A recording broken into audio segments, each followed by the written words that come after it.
Welcome, everyone, to the Elevate Review Panel for Individuals and Creative Businesses, Day 10. My name is Jesus Pantel. I am the Cultural Funding Supervisor for the City of Austin Economic Development Department's Cultural Arts Division. With me is Jasmine Patel. She is our outside equity facilitator, ensuring that both city staff as well as our review panelists keep equity top of mind as we are reviewing these applications today. This is our 10th and final panel for individuals and creative businesses. We have a panel for nonprofits occurring today as well. So if you are here and you have a nonprofit application, you are being reviewed in the other Zoom session. The panelists today have reviewed all of the applications prior to today. They have tentative scores and comments. They are allowed to change their scores if they would like to, based on the feedback provided by their fellow panelists, but they are not required to change their scores. They are not scoring on consensus, so they may have different takes, and that is fine. They are here for their different areas of expertise. If they do have similar takes, we have asked that they not repeat anything that has been stated already by another panelist. But even if they have similar thoughts or scores on an application, we ask that they do provide any commentary that has not been provided by any of the other panelists. I will be recording, or I will be timing the applications. We have a maximum of 10 minutes to review each application. If we have any kind of technical difficulties, I will stop the timer so that way each application gets the full 10 minutes that it is allotted. Let's see. The commentary will align with the review criteria. We have asked the applicant or the panelists to look beyond grantsmanship to the extent possible when reviewing the applications. So if the information is there, we ask that they consider that. But they can also use their own firsthand knowledge if they are familiar with you or your work, or if they did some research as they were reviewing your application, like went to your website or your social media accounts or something like that, they can take that into account. So with that being said, we will move on to our first application for today, which is Ruben Duenes. Katrin and Kelly are our primary and secondary. And Katrin, whenever you are ready to begin. Thank you so much, Jesus. So this application was for a program titled RAD Open Mic Night, and they're requesting $30,000 for a twice-a-month weeknight event where artists from all walks of life can come to showcase their overall talent. I think, and I would agree, this is what makes this event special. That's what the applicant stated. And it showcases musicians, comedians, poets, spoken word enthusiasts, and others.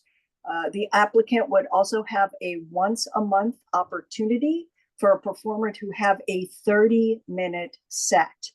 And as it said in the application, this would give artists experience, growth, and confidence, helping them on their journey towards completing their confidence-building goals, and I am sure their artistic goals as well.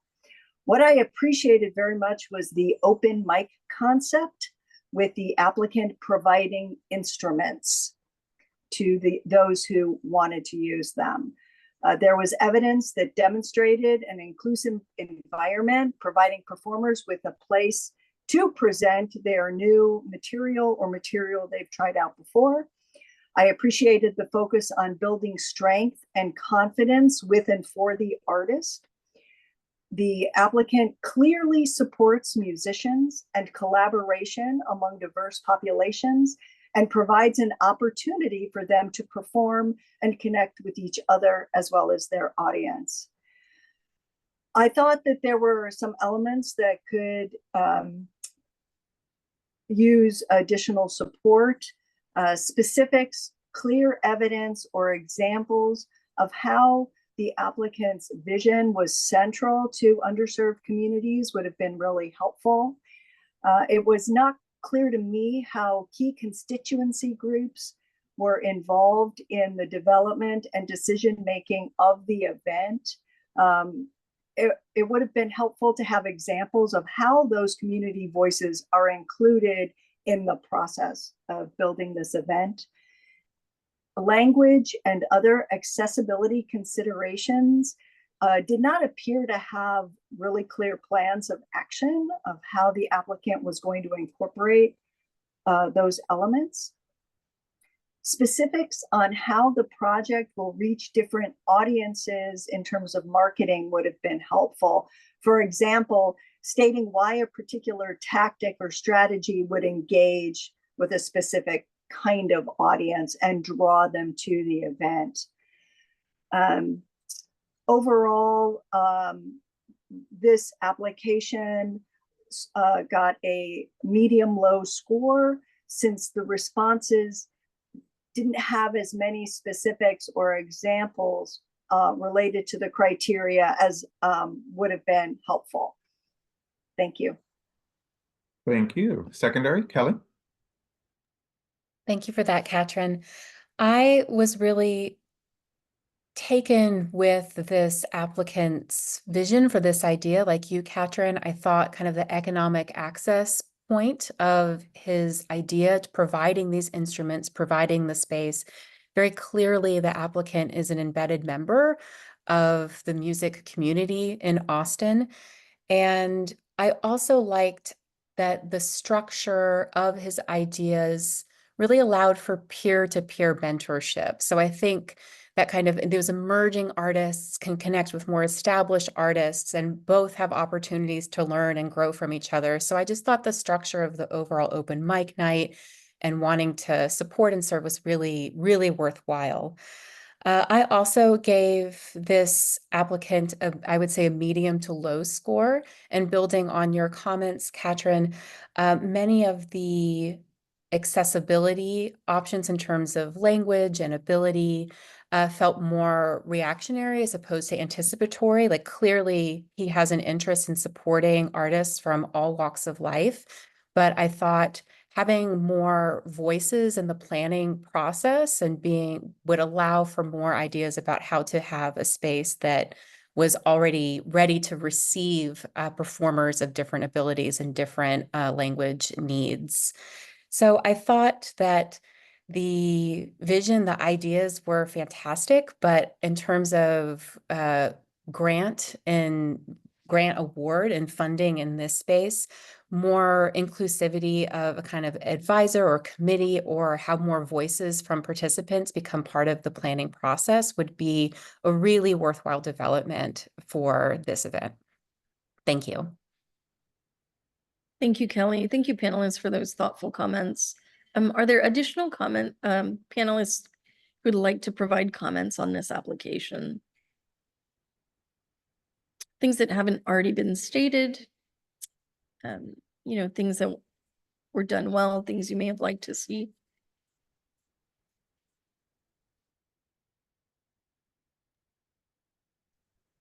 All right, thank you, panelists.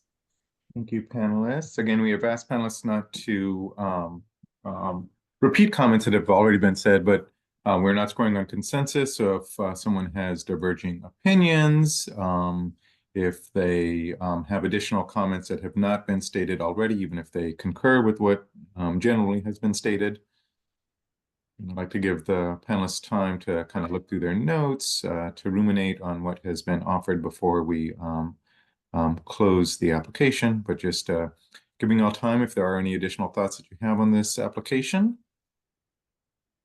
And if not, if you would please finalize your scores and let me know when you have done so by raising your hand. Jairus, Vanessa, Kelly,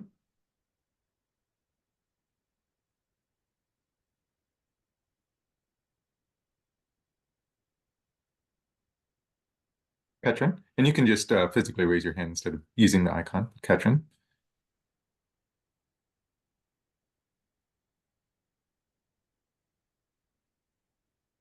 And while Diana is finalizing her scores, the 10-minute allocation of time is just for reviewing the application. Panelists are not comparing one application to another, so they are finalizing their scores once we complete an application before moving on to the next one. So That is why we are doing this right now, and we'll move on as soon as Diana has her score finalized.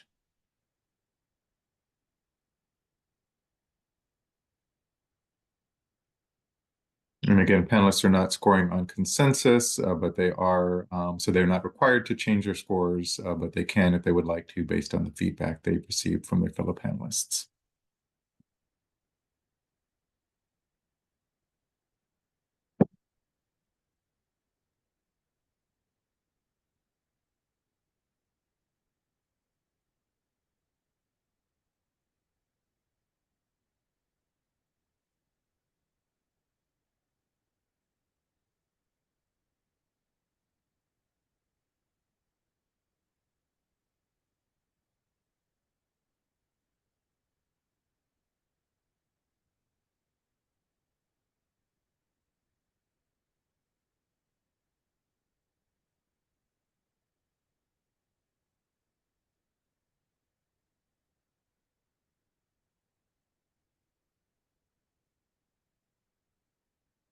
You good, Diana? I see you looking at the screen, so I don't know if that means that you're done with your score. Oh, you're muted. I can't hear you. You're muted. I can't hear you. Yeah, I'm perfect. I'm okay with the score I gave. Okay, perfect. We will move on to the next application then. Thank you. Our next application up for review is Vini's Art Studio. Vanessa and Katrin are our primary and secondary. And Vanessa, whenever you're ready to begin. Yes. Hi, good morning, everybody. All right. Vinny's Art Studio is asking for $30,000 to create a party at the rooftop of Austin Central Public Library, late September 2025. This art party will showcase 2D artworks by AAPI artists in Austin. Vinny will have the support of 2 other collaborators, Asian Season ATX and Flower Pot Collective. The first thing that stood out for me was the passion this artist has for celebrating the AAPI diaspora. I particularly loved them choosing the Austin Central Public Library because it asserts the presence of the AAPI community in the city. And I find that it's important for communities of color to see themselves represented in this bigger and more visible spaces, like the Austin Public Library in downtown Austin. And it's great for tourists to become aware of their larger presence in Austin, which otherwise does not happen at first glance when people come to visit the city. This artist feels very connected and active in their AAPI community. The only thing that I can offer in terms of could have done better with the application was to have provided more information on the accessibility component and how that also translates into the marketing needs. And the budget also felt a little bit more on the vague side. It could have been more specific. And also stood out for me that the budget has in the description that Flower Pots would be providing creative direction, and I felt that maybe the compensation for that could have been a little higher. And that's it. Thank you. Before we move on to secondary, there is no matching requirement for the budget. So while we do have optional application workshops where we advise applicants that they can list additional funds beyond the city request amount in there, they're not required to do so. So as long as their budget shows meets that minimum 30,000 or whatever it is that they're requesting, that is fine with us. But the point is still considered on the budget in some more detail and clarity there. With that being said, secondary, which is Katrin. Hi, thank you, Vanessa. I agree with Vanessa. What I appreciated so much was the connection that the applicant had to the communities and the differences within that community. that they were presented as a group that was connected and yet each had distinction, which I really appreciated seeing.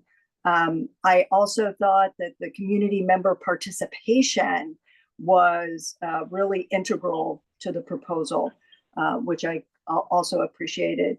I think that would have been helpful was additional specifics and examples, just sort of within the whole document. For example, detail on how the work that will be done provides opportunities for the identified community. Some of it's implied. I think examples or specifics would have really strengthened the application. The marketing plan would have been strengthened by having more diverse outlets.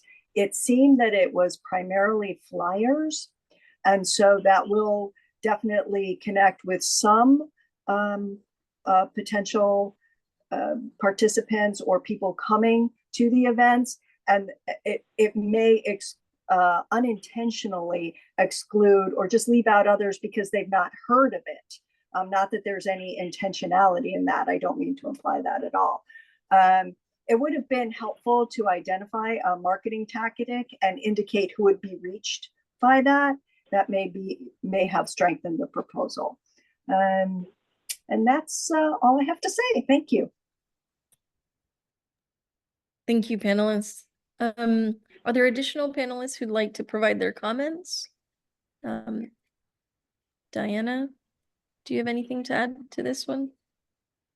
No, I'm okay with the score I gave. Thank you. Additional panelists? I might jump in. I think the only thing I don't think I heard was touch on is I think in the key constituencies response, it was more listed organizations the applicant has worked with. And I think I would have liked to see more details on artistic goals / mission, as well as like how the applicant plans to serve their key constituencies in the future, and a bit more clarification of who exactly key constituencies are, other than just organizations they have worked with in the past. But I think that's it. Thank you. If I may, Jasmine, I'll also jump in as well. I thought one of the strongest aspects of this application was speaking about the oral history project and kind of gathering people's stories and people that wanted to contribute and come forward and be heard and have their story documented. And so I thought building that aspect of it, because that feels like a key constituency, that feels like a service, that feels like something that's really desired. And so I think there's a lot of opportunity for partnership around that. And that was just, I thought that was a highlight of this application. Thank you, Kelly. Any additional comments from panelists?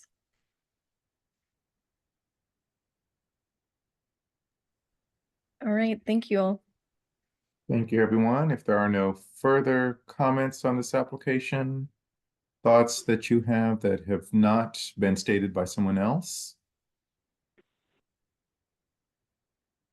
Other thoughts or comments? Maybe you've already gone, but you've got an additional one not stated by someone else, differing opinion. If there are no further comments on this application, if you would please finalize your scores and let me know when you have done so.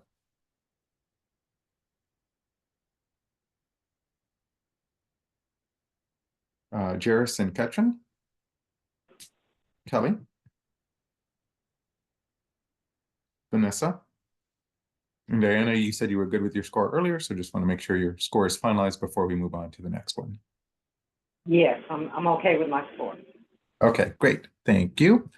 Our next application up for review is Clover and Maven. Jairus and Vanessa are our primary and secondary. And Jairus, whenever you're ready to begin. Thank you, Jesus.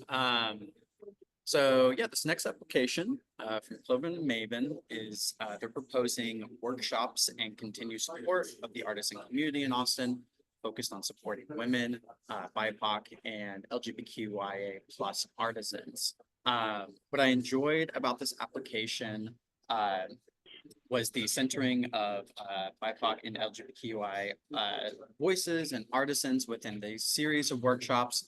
How they these workshops would be financially inclusive, as well as being able to teach many people different arts and associations there. I think some things I would have generally liked to seen is there were some details that were a bit unclear, especially in areas like accessibility. Primarily in accessibility and language accessibility, I gave kind of more medium scores there. Just as there were some lack of details for implementation or if trained professionals were involved. And details around marketing would have been useful, as well as to better have the details and understand how they look to expand their marketing. There were no details for individuals with disabilities or individuals in which English is not the first language, and not many details in what specific marketing materials are to be used. So I would recommend maybe a bit more details there and a bit more improvement there. But overall, I think I gave this application a medium to high score, as they did have a great centering of BIPOC and LGBTQIA voices, but I think just some details in those areas harmed the score a little bit. Thank you. Secondary, Vanessa? Yes, thank you, Jazz. My first impression, it sounds like a beautiful market, and it sounds like a beautiful service to the artisans and bringing people to them. I liked how they emphasized how they want to be affordable compared to other unsustainable pop-up markets. What stood out for me overall, which felt a little bit of a concern, was subsidized, the line that said subsidized rental fees for workshop space for marginalized and cultural erasure applicants. I think I would have liked to hear more about what affordable really means and what that subsidized rental fee would be. Only because in my experience, there are many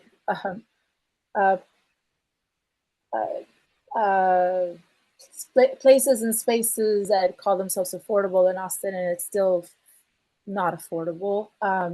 So just more specificity on that. And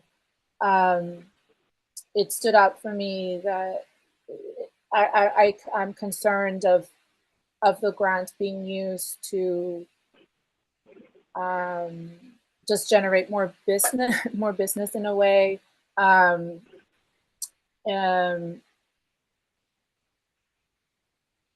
Yeah, it felt like a business asking for money and service to their business. Yeah, it felt more like less of an investment towards the artisans themselves. And that's what stood out for me.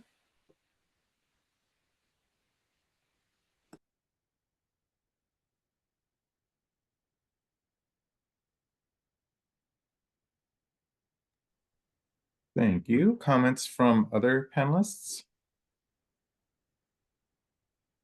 Any thoughts you have that have not been stated? Oh, yes, Diana, go ahead. Yes, I'm going to stick with the score I gave, but I would like to have seen, that area is in Springdale General. And, that area in East Austin is home to a lot of people of color. And I would like to see how that space can be inclusive and bringing in the people that live in that area, like the lower income people that the place is right across the street. So I would like to see that area kind of be included more of lower income artists, that would feel welcome in that space. And the rents there are quite high as well. So just the affordability of that area.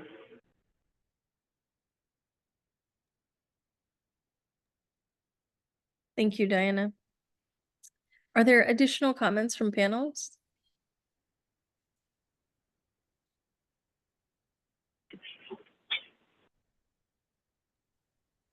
Seeing as there are no further comments, no thoughts that you have that haven't been covered by someone else. While we ask the panelists not to repeat, we do want to hear any thoughts that they have that have not been already covered. But seeing as there are none, if you would please finalize your scores and let me know when you have done so.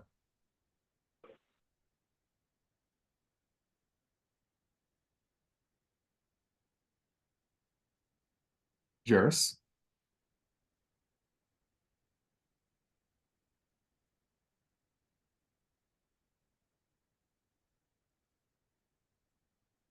Kelly,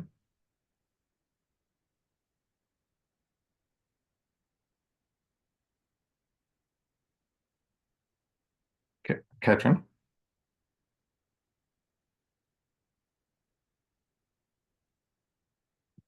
Vanessa, and I believe Diana was the last one to go, and she had said that she was good with her score. So we will move on to our next application, which is 2324 East Collective. Diana and Jairus are our primary and secondary. And Diana, whenever you're ready to begin. Okay, this applicant, 2324 East Collective, can I mention my score? No, okay, I gave a score of 8. I loved the, how this, applicant, worked in, key constituents. I mean, to me, it was very vast and broad, and I did like that. They've had a history of business of 15 years, and that's, to me, is well-rounded as well. I like the activity of the group mixer that they would have, before a show to, bring in the artist who is maybe the first time, or to share expectations and make sure that, what they were doing was clear. And I also like the data breakdown, especially of the people of color and the artists that they're looking for. If they selected 27 people, 12 of those were people of color. So that was intentional to me. And the gallery show was, very nice, and I could clearly picture that. And they also purchased products from the vendors to sell to the audience, which was great. So that's already, bringing in leadership and, people just automatically making, money. They hire local Austin members to help with language and accessibility, so they're giving people jobs.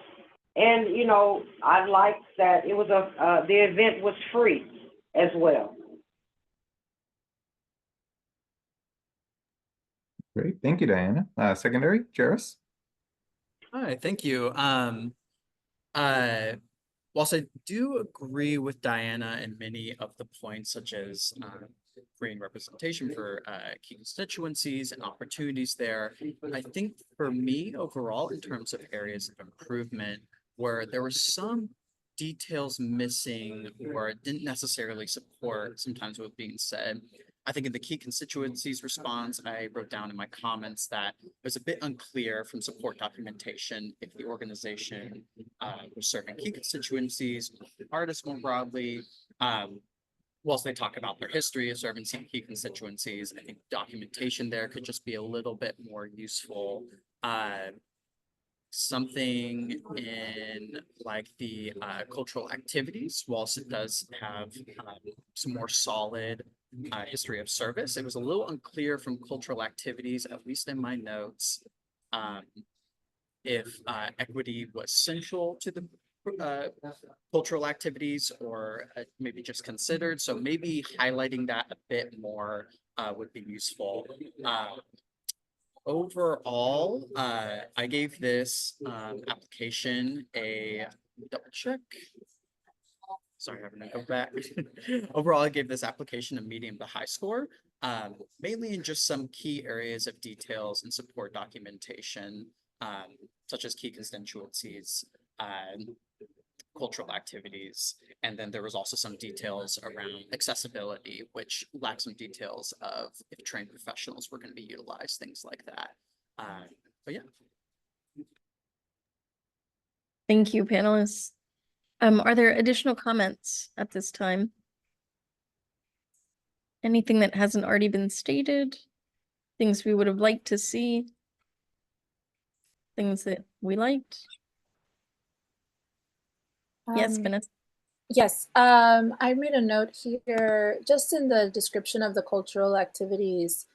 It was a bit unclear. I would have liked to see a differentiation between the 23-24 East Collective and the Austin Studio Tour and all the activities already planned on that for that space was unclear. I feel like everything was running together. So it would have been really helpful to paint a clear picture of specific to the 23-24 East Collective event itself. That would have helped me to see it better. Awesome, thank you. Are there any additional comments at this time?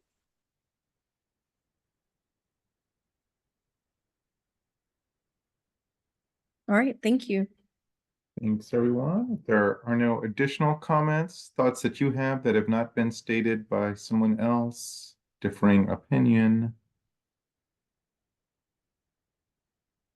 Seeing as there are none, if you would please, panelists, finalize your scores and let me know when you've done so. Jairus, Kelly, Katrin and Vanessa.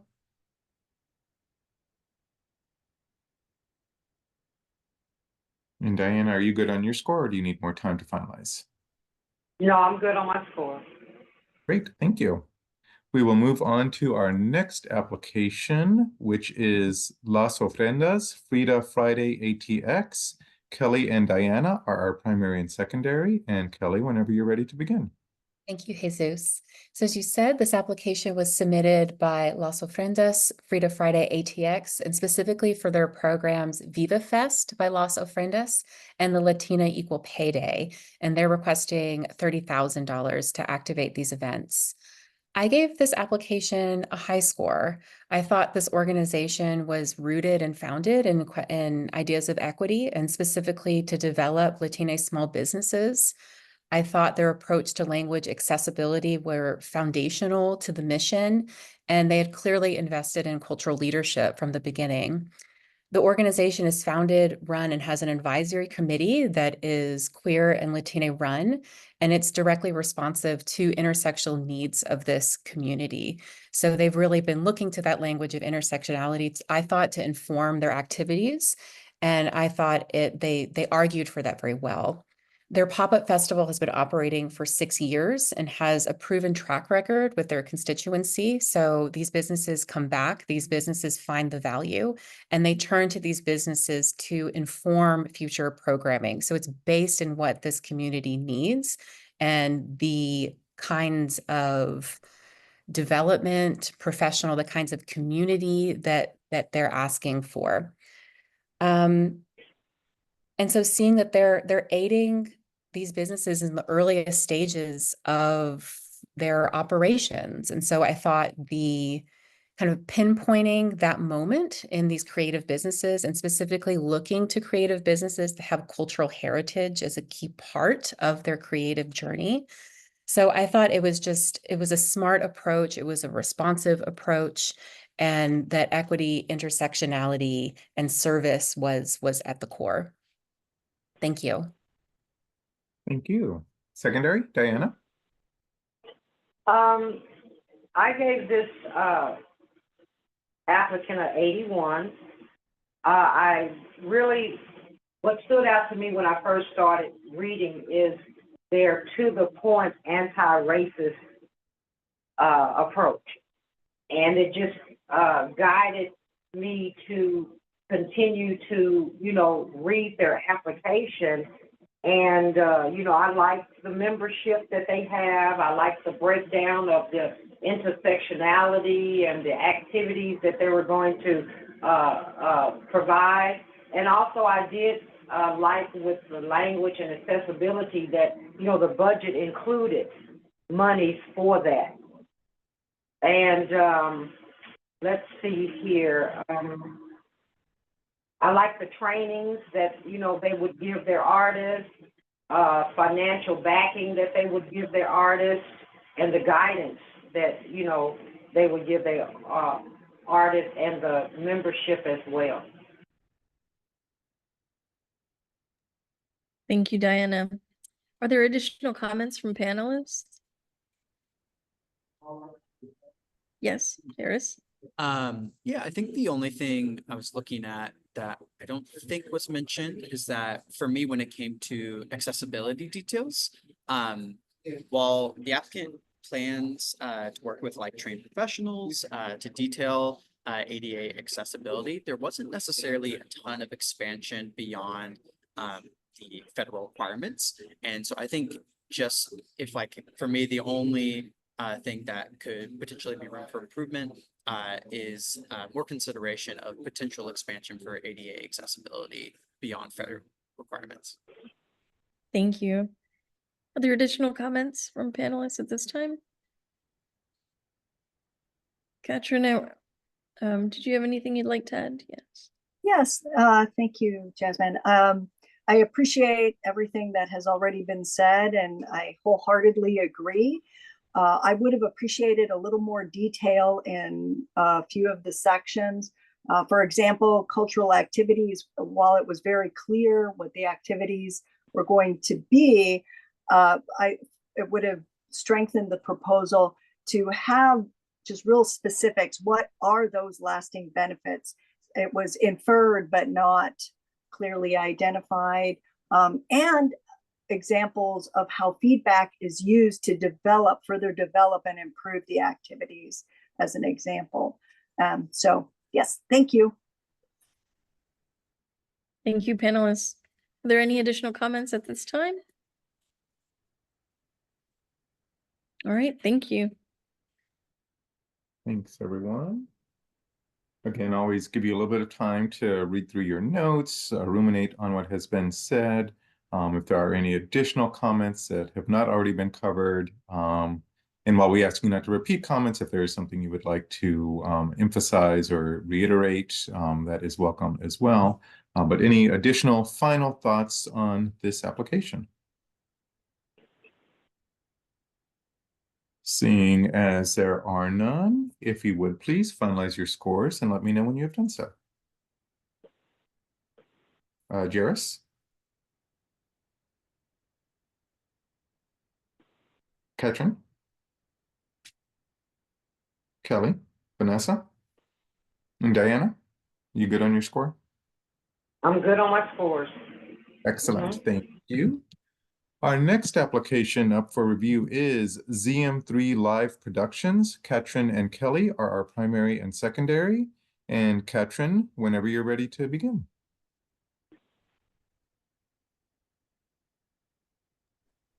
Thank you, Jesus. ZM3 is requesting funding for a program titled Season for ZM3 Live Productions. And they're requesting $30,000 to produce 2 full-length main stage shows. One is called Sound Bombing, which is a show dedicated to Black men. And this is from their application. Through poetic text, will show their struggles, joy, and humanity. The other shows are Anatomy of Riot, which is an exploration into what it takes to be a successful teaching artist of youth. And The Shade and the Showdown Warrior, that's humorous, which is an interactive original children's fairy tale, which will introduce ideas of climate change And then finally, 2 installments of their late night performance series, The Hip Hop Theater Explosion. What I appreciated is the applicant is clearly rooted in the community, and documentation supports that reaching underserved communities and their constituencies is central to their work. Their history is clear. This is something that has always been part of who they are. The intersectionality was clearly articulated as well. I think that leadership clearly has lived experience and deep understanding of their communities and the work. For me, additional details on the creative advisors and their experiences and how they relate to the constituencies would have been helpful. How community voices are involved in the process overall would have also been helpful. The descriptions of the accessibility details on that, I think, would have strengthened the proposal. I think that the proposal is really interesting, clearly speaks to and likely resonates with their constituency, and just overall additional details or examples I always find as a reviewer are helpful. Thank you. Thank you. Secondary, Kelly? Thank you, Katrin. I also noted that this organization struck me as just an imperative feature of the theatrical landscape in Austin, their history of service, their embeddedness in the community. However, I did also note that in terms of some of the accessibility features they were asked to speak to, they noted that I would have liked them to use that space more as an opportunity to kind of dream of ways that they could incorporate different features of accessibility into their programming, but also really respect that they sort of stated outright that this is funding that was really imperative for them to be operational in the coming year. So for me, that really cut to the heart of what this funding opportunity was really to counter erasure and to ensure the sustainability of organizations that have been key to the landscape and are really central to representing communities. Thank you. Thank you, panelists. Are there additional comments at this time? I had a comment. I gave scored this at 71. I really did, like the individual artists, focusing on the theater and opera and musical and, written and directed, by African Americans or Latino population because of, the lack of opportunity, for Black playwrights. And they're highlighting that. And also because of that lack of opportunity, those are the people that they are reaching out to as their key constituents. So that means directors and performers and in Austin. The history of serving people who normally, like I said, would not get the opportunity because of race, and those doors are shut. But I also like them, working with the city of Austin, with people with disabilities as well. I would like to have seen more, thought with the accessibility and language as well. Love the marketing with the KZI and Soul City and those radio stations. Thank you, Diana. Are there additional comments from panelists, things that haven't been stated so far? All right, thank you. Thanks, everyone. If there are no additional thoughts on this application, either differing thoughts or maybe similar thoughts, but a comment that hasn't been made. Seeing as there are no other comments, if you would please finalize your scores and let me know when you have done so. Jairus, Katrin, Vanessa, Kelly, and Diana, your hand is raised, but I think that's just from before and you were the last one to go. So I think you're Yeah. good with your as well. Okay. I'm good with my 4. All righty. Thank you, panelists. We will pause the Recording in progress. and we are back from break, continuing our application review. Next is Bring Back the Weird. Vanessa and Ketrin are our primary and secondary. And Vanessa, whenever you're ready to begin. Yes, thank you, Jesus. Bring Back the Weird is asking for $30,000 to fund a beautiful and ambitious project called Bring Back the Weird Fest. The idea is to transform the lot surrounding the Lila's front porch in East Austin into Camp Weird, where there will be several different areas dedicated to showcasing different aspects of old Weird Austin. Patrons can expect to have access to a variety of activities such as weird performances, music, an art gallery, vendor alley, and community contexts.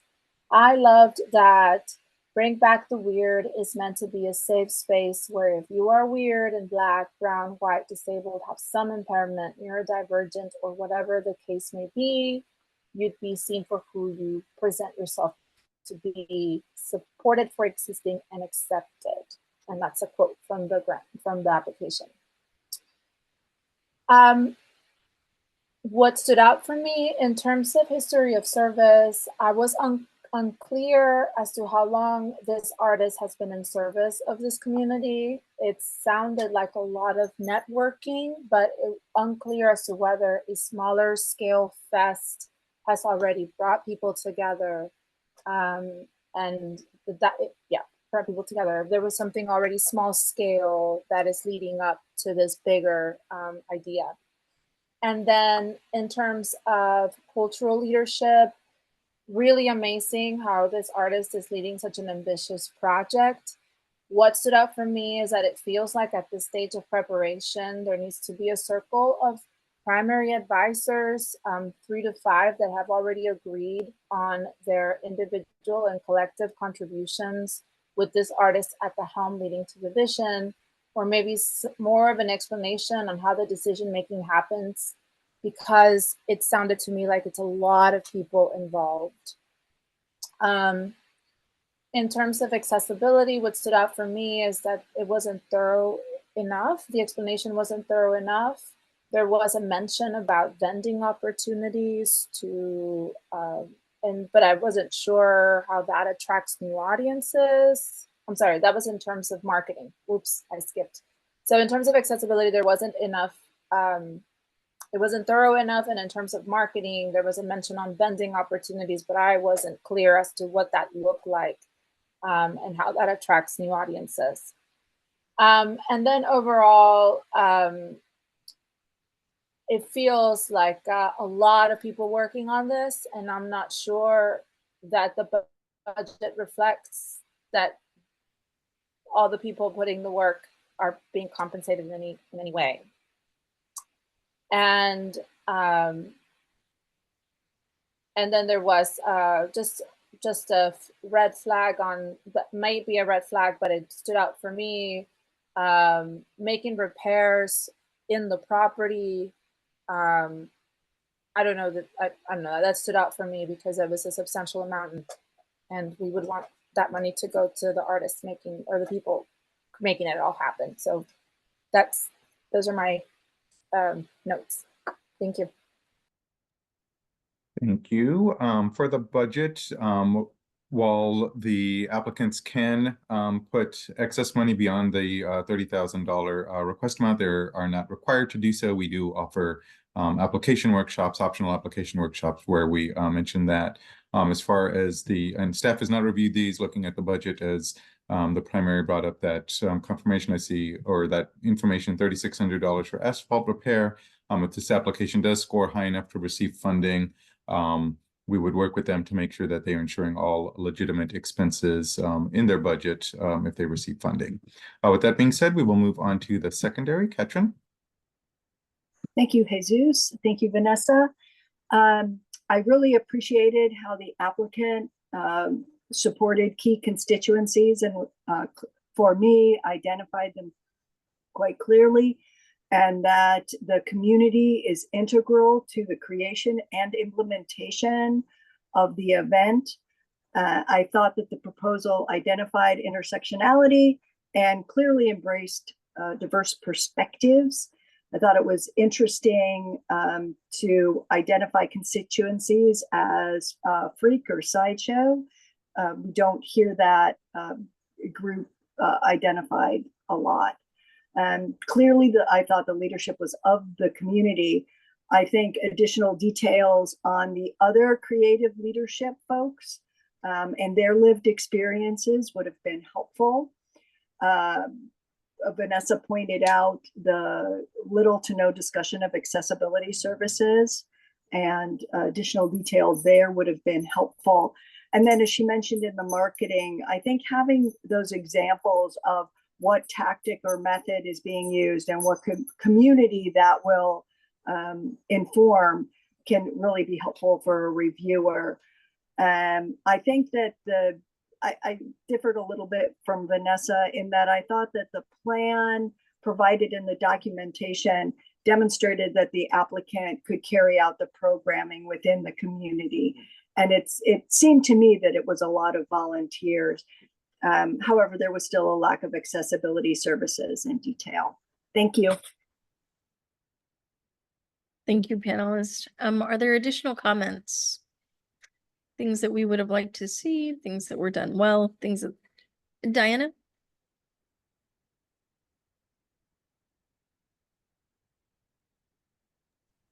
Diana, we cannot hear you speaking. I'm going to pause the timer while we're trying to, I don't see that you're muted, but I don't hear that you're saying anything either. So the timer is paused while we try and figure that out. Do you want to try saying a few words, see if we can hear what you're saying? Can you hear me now? Yes, now we can hear you. So I will resume the timer when you start talking. I scored this a 79, bring back the weird. It's definitely multi-disciplinary. The artist, new artist, been around about a couple of years. Definitely like the spot, Dahlia's front porch. If you know where that is, that's an open, nice area in central East Austin, off of the airport. She was born and raised in Austin. She did identify that, and due to, displacement and high rent, she, was displaced out of her location. Bring back the weird. I'd like, it doesn't fit mainstream, and I like that about that. And she definitely talked about paying it forward, reaching out to other weird artists in order to have this Camp Weird. And Camp Weird, to me, was detailed out of the activity, just everybody being invited to have a space to showcase their works. She did include, quite a bit of money to accessibility and language, to have that in her budget, and I like that. So I just think that it was great how she intertwined other unique differences to create this Bring Back the Weird festival. So, and I did like the intense community mural that she placed up, on the website. Thank you. And were there additional panelists who wanted to add comments?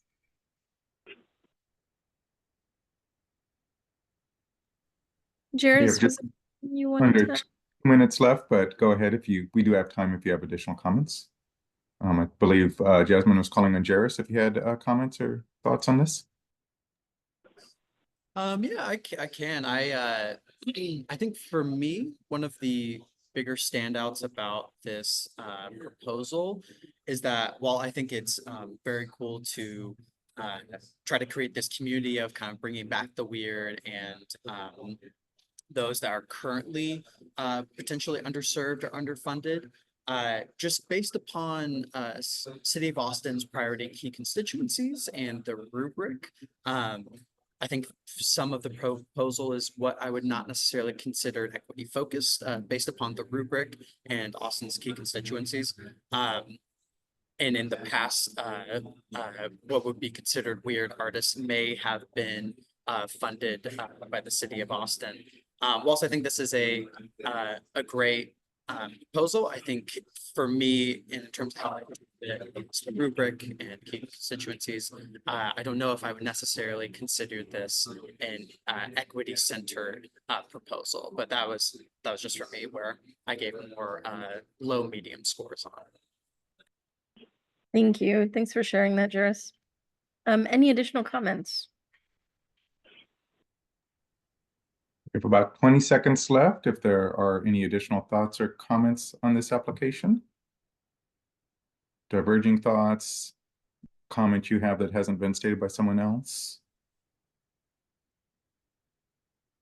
Seeing as there are none, if you would please finalize your scores and let me know when you have done so. Katrin?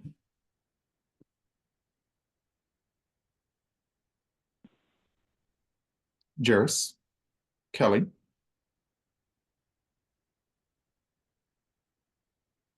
Vanessa? And Diana, looks like you're raising your hand. All right, thank you. Yeah. Great. Our next application up for review is Vinyl Beauty Bar. Jairus and Vanessa are our primary and secondary. And Jairus, whenever you're ready to begin. All right, thank you. Yeah, so Vinyl Beauty Bar is asking $30,000 for a series of live music events as detailed in their cultural activities. What I really enjoyed about this proposal is that these events are open to the public and generally seek to represent many different communities. This includes Latine, LGBTQIA plus communities, and African American communities. And while I think it's fantastic that there is such a large swath of communities considered and included, some areas of detail that I would like to see for improvement or I considered weak is that overall, I wasn't entirely sure if the proposal, since it was such a large swath of key constituencies, if it was more generally seeking to serve artists generally, or if it was seeking to serve Austin's priority key constituencies. So because it was such a large swath of key constituencies, it kind of just made it unclear at times how equity centered the proposal is. And something like History of Service, there's been fundraisers and donating to groups in the past that does great work with particularly local artists. Again, it wasn't necessarily clear if the service history explicitly served Austin's priority key constituencies. The cultural leadership was pretty well good, and there was some lived experience of constituency groups that at risk at cultural erasure, but the leadership more alluded to their lived experience of local artists and musicians. In terms of other notes I have here, I would like to see more from accessibility. Especially when compared to the rubric, there didn't seem to necessarily be a ton of expanded ADA accessibility beyond federally mandated requirements. And I think that's something that I would like to see more of. And the marketing had some vague details that didn't necessarily match up with the rubric, such as consideration with Austin's priority key constituencies and specific marketing strategies for them. Specific considerations for individuals with disabilities and or individuals in which English is not their first language. So overall, whilst I think this is a great proposal that gears towards local artists, which I think is fantastic, overall it was a little unclear how the proposal overall is equity centered, and for that I gave it more a medium score. Thank you. Thank you. Secondary, Vanessa. Yes, thank you, Jairus. And Jesus, I will add also agreed with Jairus, and I will add that in terms of the proposed cultural activity. First I want to say that I did love reading about and learning about Vinyl Beauty Bar. I didn't know they existed, and so it's really cool to know that they do. And can't wait to go and check them out. In terms of proposed cultural activity, what I read was an answer that spoke to all the activity that they offer year round, but does not necessarily propose a specific project other than continuing a customary level of activity. And so I didn't have a clear picture of what the proposed activity was. And it felt more like sustaining the customary activity of the business and its philanthropic activities. Yeah,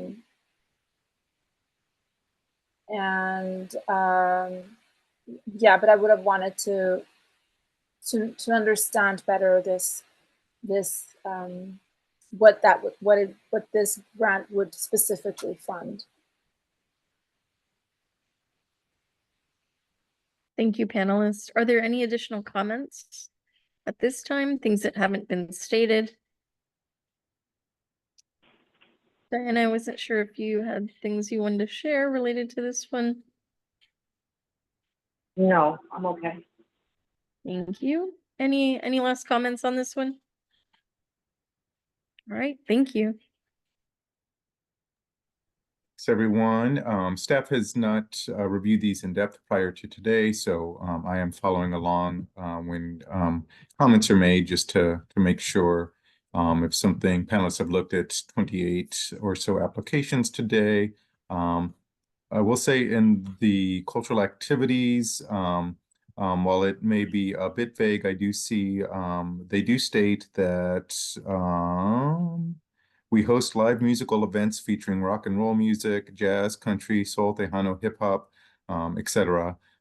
So they do host music events. I have not looked at the budget to see if that is in there. But I will say is that they can request funding for a specific project, or it can be for a year-long series of activities. So just keep that in mind as you are scoring the application. But again, more specificity. This is more feedback for the applicant, does allow it, how it addresses the review criteria, makes it easier for the review panelists to see how they can assign a certain score to your application, at least for that specific rubric item. With that being said, are there other comments, differing opinions from what has been stated, additional thoughts or comments you have that have not been stated?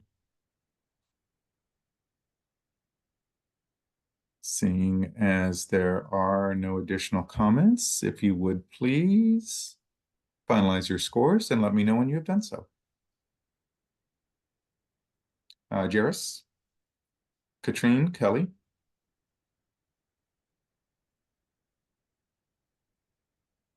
Vanessa. And Diana, do you need time to finalize your score, or are you done? You're good. Okay, thank you. I'm good. Mm-hmm. Thank you. Our next application up for review is Jonathan Hardy. Diana and Jairus are our primary and secondary. And Diana, whenever you're ready to begin. Okay, this applicant, Jonathan Hardy, individual artist, art service only. I gave it a medium to kind of lower score. I guess with his key constituents, I did, it's kind of broad, overall, and I would like to have seen how the applicant provided, definitely with the activities to local and local artists and tourists, how he provided those activities, how he would provide those activities to local artists and tourists, and how I would like to have read how he would, deal with the economic hardships of local artists, and explain a little bit more about, he talked about systemic racism, so I would like for him to kind of explain that a little bit more. I did like the leadership breakdown. The budget included, accessibility and language. I like the marketing. A little bit more history. I would like to have seen him elaborate on that as well. intersectionality, you know, how, what, who, when, you know, more on that. And definitely like the sewing machine giveaway.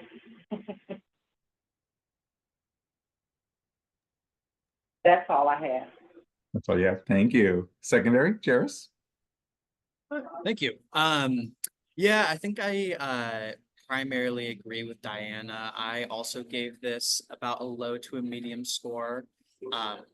Whilst I think that the applicant has great heart in serving their local community, overall, there just seemed to lack a specific equity-centered focus and how to serve key constituencies at risk of cultural erasure slash those that have been underfunded by the city of Austin in the past.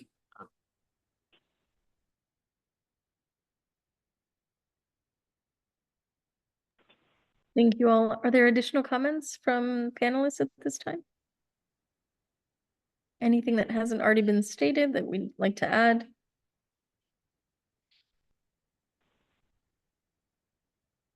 All right, thank you.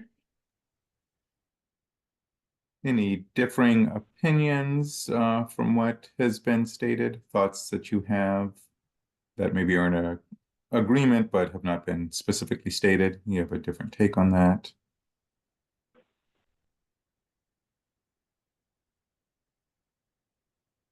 And again, I'd like to give the panelists some time to read through their notes. They've looked at 28 applications today, so just making sure they have time. If they do have any additional, we're asking them not to repeat comments that have already been stated, but we do want them to provide any additional commentary. Diana, I saw you raising your hand. Did you have another comment? No, I don't. Okay. Thank you. If there are no further comments from the panel, please finalize your scores and let me know when you have done so.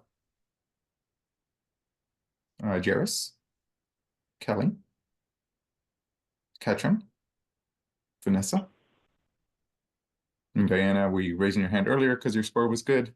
Yes. Okay, perfect. Thank you, everyone. Next application up for review is Tracy Ward. Kelly and Diana are our primary and secondary. And Kelly, whenever you're ready to begin. Certainly. So I'm sharing with you all today Tracy Ward's application. She is proposing a suite of activities titled Art and Chemistry and Ceramics, the second being Black Ceramicists in Austin, and then an art exhibition based in ceramics and the materials and processes of clay, mud, and fire. She is requesting just under $30,000 for these activities. And Tracy Ward is a ceramic artist. She's been practicing for a few years. And I think the hub of her proposal of activities is research that she's conducted into Austin's first Black-owned business, which was titled Wilson and Company Pottery. So it was a pottery business. And her project aims to specifically reconnect Austin's Black community to this heritage through teaching ceramics, through a heritage exhibition, and then an exhibition that highlights contemporary ceramic practice in Austin. I scored this application quite well. I thought it addressed a history and a heritage at very real risk of erasure. It was certainly a history I was unaware of, but I thought her idea was really inventive in that how it aimed to bridge disciplinary boundaries and bring the knowledge of ceramic making back to the community, one that she feels has been kind of disconnected from that heritage, but also, you know, given how challenging art education can be to access alone, let alone something with an overhead like ceramics and access to wheels and things like this, it just felt like a really nice idea. And an aspect I was particularly taken with was how she was connecting it to science. So really advocating and communicating that art can connect people to a whole range of disciplines, and learning in that field can be in service to all sorts of paths and all sorts of journeys. And so I actually found it to be, there was really a model in there of how to bring making and how to bring processes and materials into other disciplines that I thought was really worthy of note. And I also thought it was really worthwhile to say that this is an artist that she started with an individual practice. And I think her proposal really showcases how she's pivoting to really make equity core of her activities. One thing I really would have loved to see, I would have loved to see more expansion in the area of accessibility. This artist mentioned that she had a background in art education. And so I really would have loved to see some specificities of from her educational background and how she's handled different approaches to learning, different learning skills, different folks in the classroom, more specificity that she's learned from that in her background into the application, how she would operationalize that in the proposed activities. Thank you. Thank you. Secondary, Diana? Yes, Tracy Ward, the individual artist, I agree with what the person before me said. I just liked the activity, art and chemistry, as she mentioned, with ceramics. I definitely liked the history with Wilson and Company, pottery, 1869 to 1872. So I read that history. I did not even know about that. So that was great longing for that. And also, I gave her 74, but I like that she worked with natural elements and the reuse of the elements. I like that as well. How she used chromium, she talked about that, and that chemical element produced different type of colors. I really was interested in that.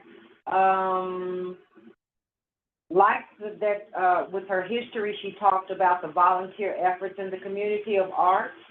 And, by volunteering in those spaces, she was a clear witness to the lack of presence of African Americans. So that was an awareness. And I liked about how she would have her activity and have these different artists in these different spaces. Sometimes it's uncomfortable to do that, but, on a mental health level and getting people to talk and share, I like that about the artist. Thank you, Diana. Are there additional comments related to this application? Things that haven't already been stated? Yes, Jairus? Yeah, I think I do quite agree with what's already been said. I think I wanted to make a quick note in the key constituencies section that further elaboration of how the applicant plans to serve key constituencies through artistic commission, I think would be helpful from as the evaluator. And I also wanted to make a note on additional media or the documentational support. I have a note that I didn't necessarily find it supporting the artistic mission. And I think with the letter of recommendation, it seemed to be the same letter submitted twice. So something I think just with that key constituencies area to note, but I still gave it a high to medium score on that area. Thank you. Are there additional comments from panelists? Things folks would like to add to the discussion on this one?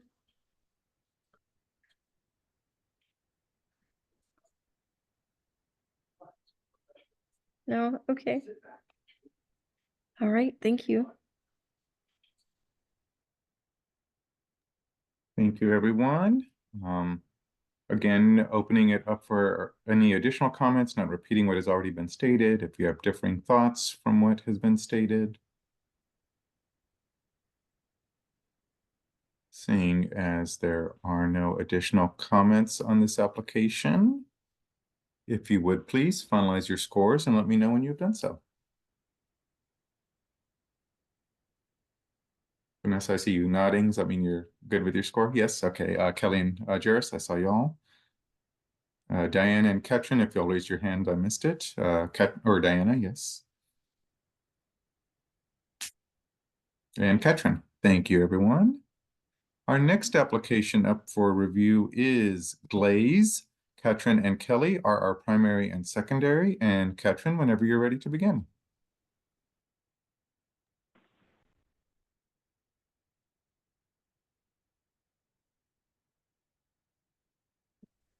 Thank you. I wanted to make sure I had it open. So Glaze is requesting funding for a program titled Glaze Season 6 and 7 South by Southwest Music Event / fundraising event and end of season magazine release event.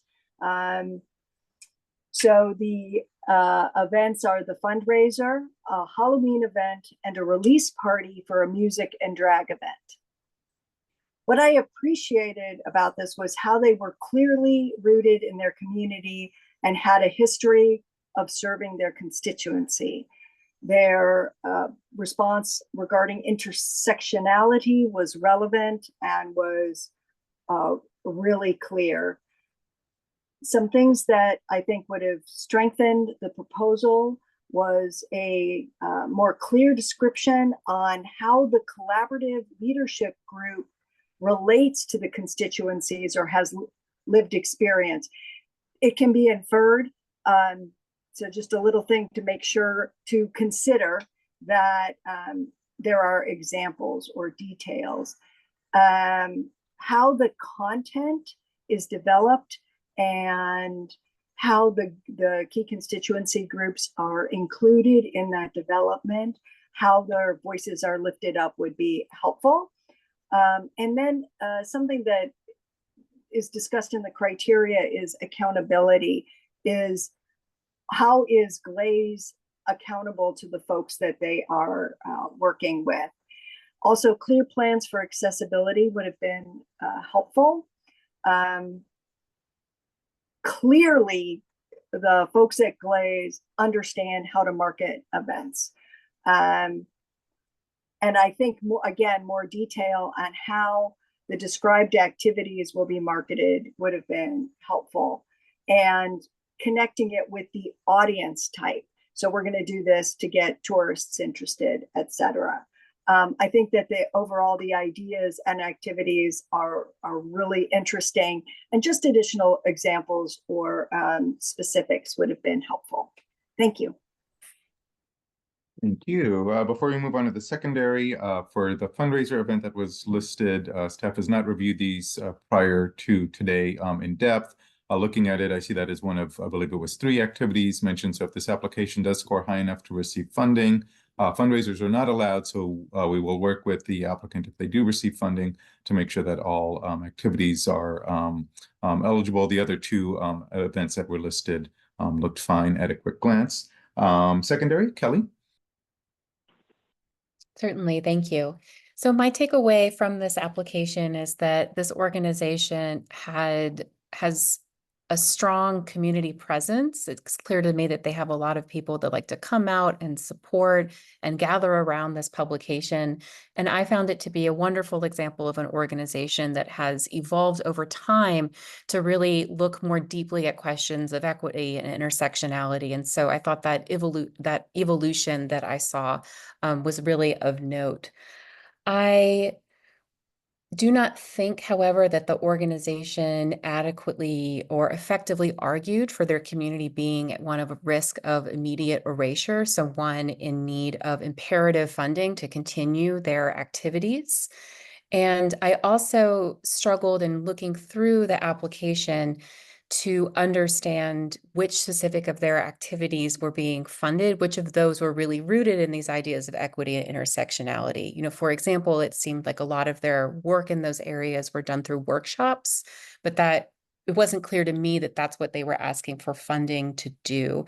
So I thought there was a little bit of a misalignment in between some of their activities and what the purpose of this grant is intended to fund and which activities would be looking at that funding. But I thought their vision was worthwhile, and I think it's clear that they have a wonderful community of folks around them. So thank you. Thank you all. Are there additional comments from panelists? Diana or Vanessa, did you all have anything to add to this one? Yes, Glaze, the individual artist, I gave this applicant a 90.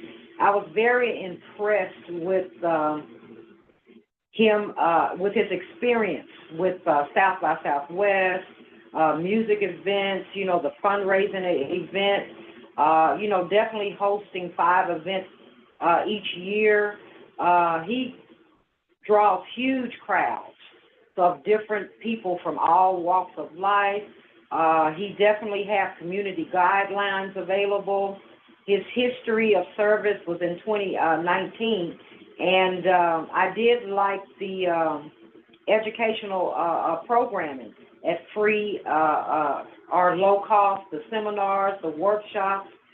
His leadership role, with teaching artists how, in writing and photography and marketing and modeling hair. I mean, he was very broad on that.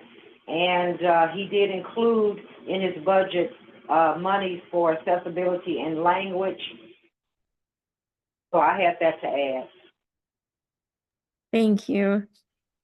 Are there other comments from panelists? Jairus, yeah. Right, yeah. I think just a quick clarification that could be useful if applying in the future is, maybe I missed it, but within key constituencies section, there's a listed section, and the first one says queer and BIPOC communities, and it says Glaze's community guidelines shows our dedication to make an inclusive and respectful environment. Within the application, or the support documentation, I don't think I could find the guidelines. Maybe it was on the website if I went further, but I think maybe just something to keep in mind for the applicant, at least to this evaluator. I wasn't entirely clear where I could find that. Thank you. Any additional comments? Just maybe along those lines as well, there was a good list of leadership roles and maybe how each of those leaders ties into the key constituents. That would have been good to see. Great, thank you. Any additional comments from panelists? Anything else we want to add?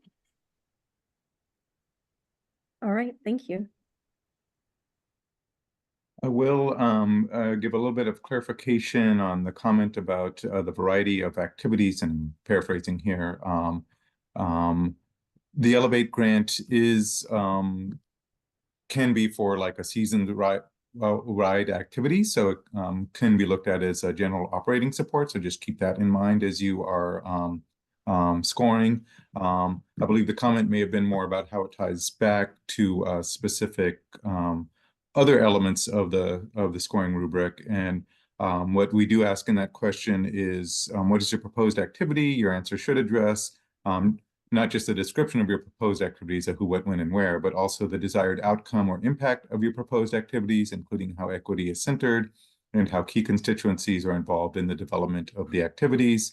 Again, staff has only done a cursory review, so if the comment was more on those latter two kind of things, that comment would stand. But again, just keep in mind it can be for general operating, can be for a season's worth of activities when you are scoring. We've got a minute and a half left. Any additional thoughts or comments? We still have time if there are divergent thoughts or anything else you would like to add that has not already been stated.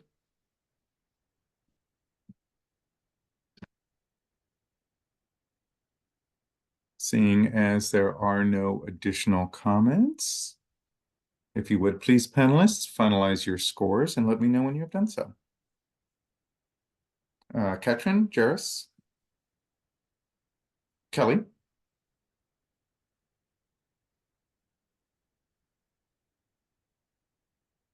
Vanessa, and Diana, do you need more time for your scores, or are you good? You're good. Okay, great. Thank you. Our next application up for review is Crafternoon ATX. Vanessa and Katrin are our primary and secondary. And Vanessa, whenever you're ready to begin.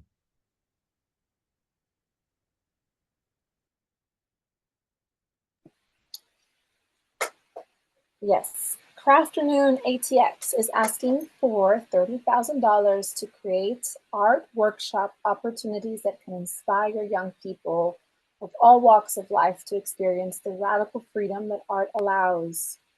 They aim to produce weekly 4-hour workshops that will comprise of no more than 10 students in spaces that provide safety and access Children, no matter their economic means, are welcome to join workshops regardless of their barriers.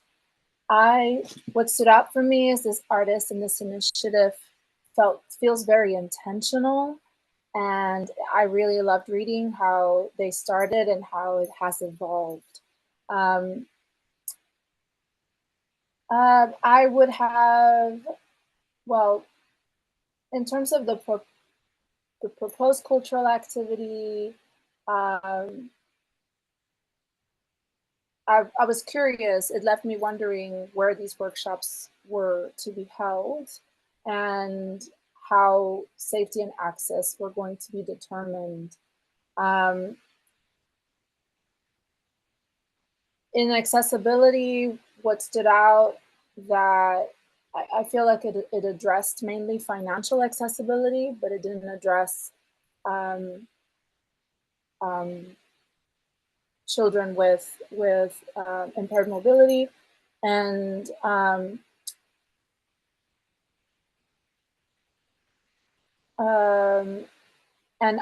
so overall, I felt that I really could feel the heart in this application. I did not see how this proposed project applies to tourists, however.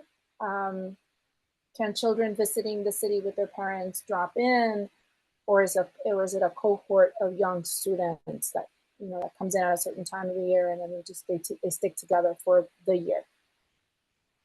That was my question, and those are my notes. Thank you. Secondary, Ketchen.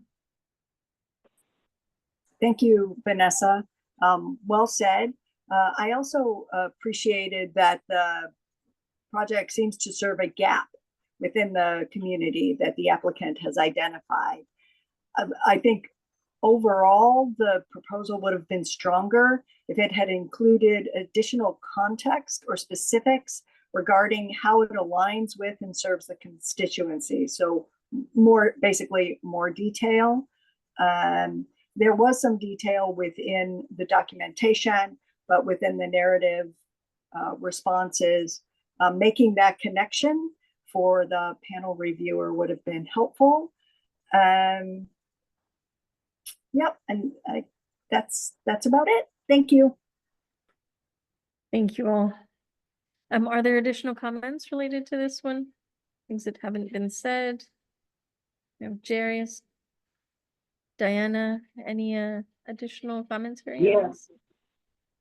I gave Crafter Noon, that's what we're talking about, 80. I definitely liked what I read with this individual artist, this art service organization. Definitely when her key constituents, even though, they're, she didn't mention adults, but families with children that, had barriers to access, art. And the children, she listed, the age 5 to 10, and, teaching art to reuse or recyclable materials to make something new. And also having art installation in public spaces like Patterson Park in neighborhoods was stood out to me. She teaches grant writing, the workshops, and she serves her constituents by preserving and, helping them protect the land. I like that as well. Thank you. Thanks for adding your comments, Diana. Jairus, did you have anything to add to this one? Sure. Yeah. I think for me, overall with the proposal, whilst I found it a great proposal, and I think it seems like they're doing fantastic work, especially around childcare and offering either alternatives or things with financial accessibility. I didn't necessarily find it to be incredibly equity centered, especially when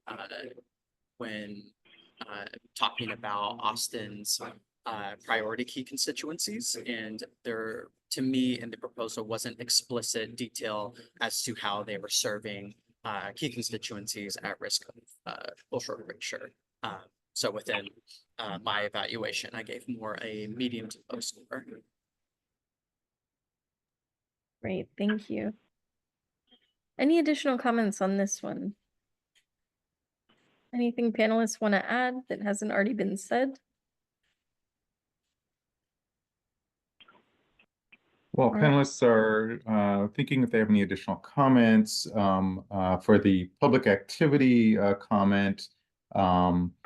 Well, at a quick glance, I didn't necessarily see that in there. We do allow, if there's workshops or like arts education type activities that culminate in a public performance. So in this case, if the kids' crafts were showcased in some kind of like exhibition or something that was open to the general public, that would meet our criteria for it being open to the general public. So if this application does score high enough to receive funding, we would work with the applicant before entering into the grant paperwork with them to ensure that that happens.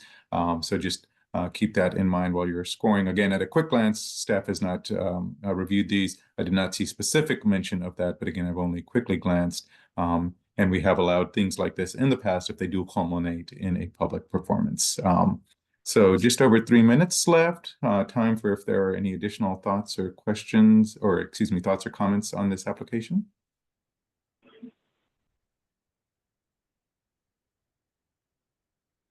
If there are no further comments or thoughts on this application,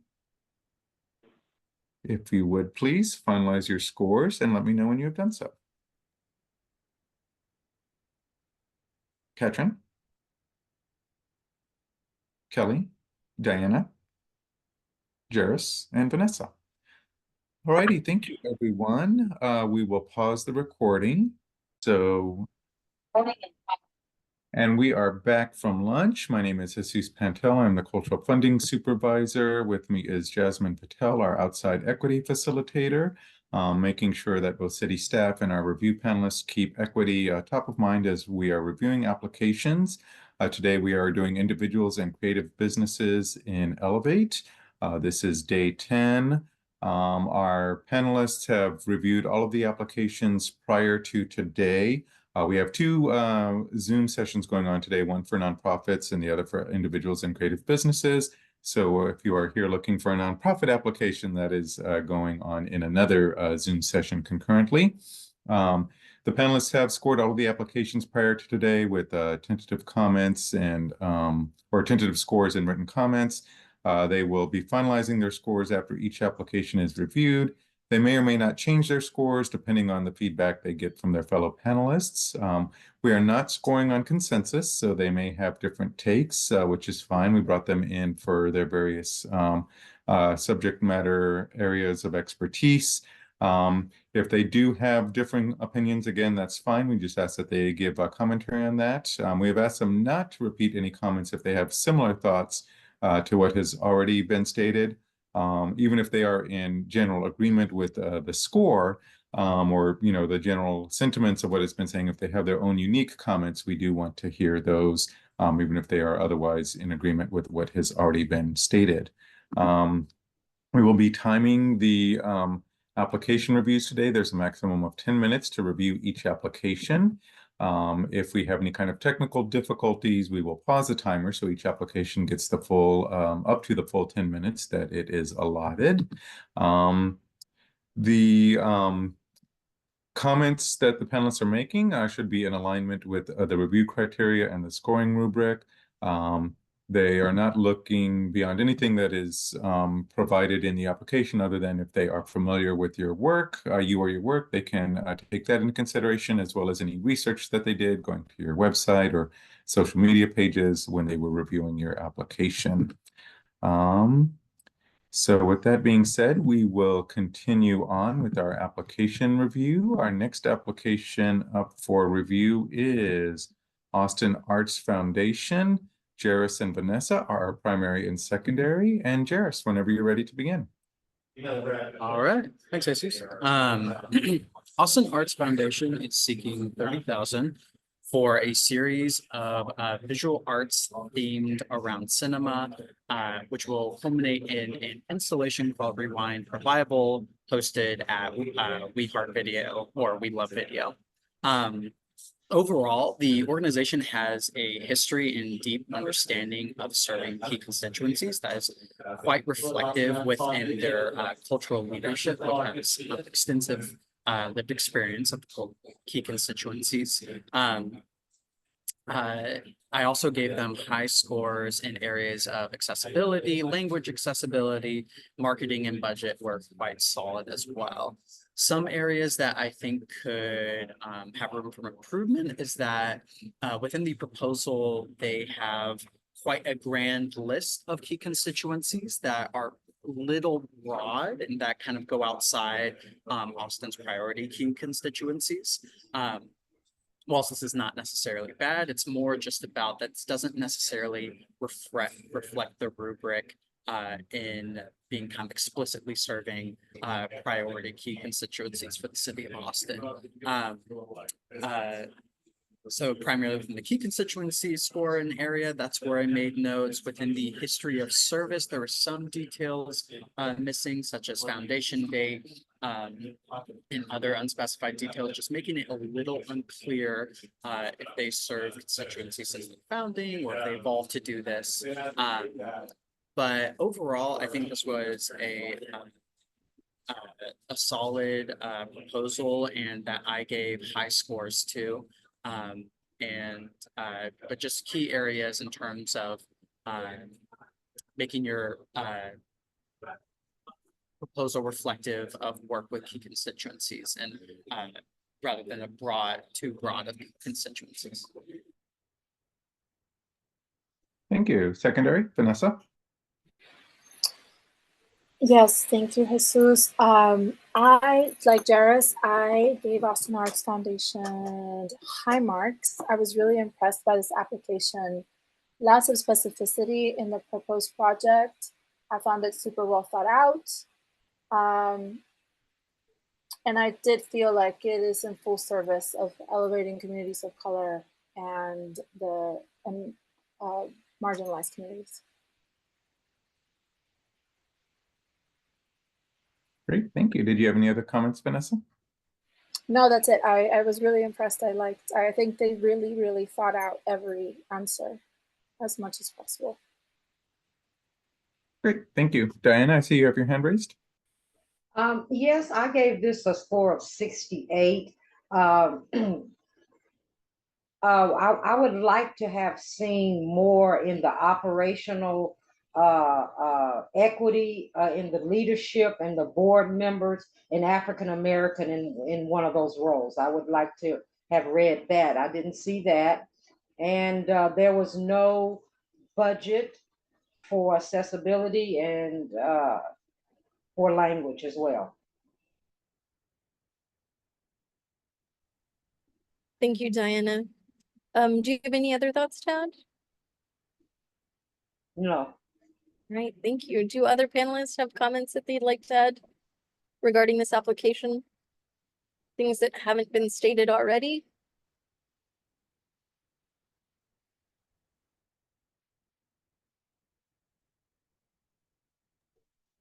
All right, thank you.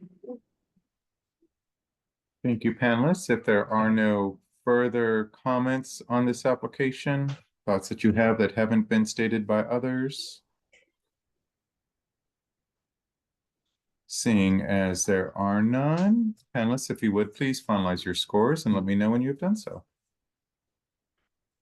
Jairus, Katrin, Vanessa, or I'm sorry, Kelly, Vanessa. And then Diana, you were the last to go, so I'm assuming you're okay with your score, but just want to be sure. All right.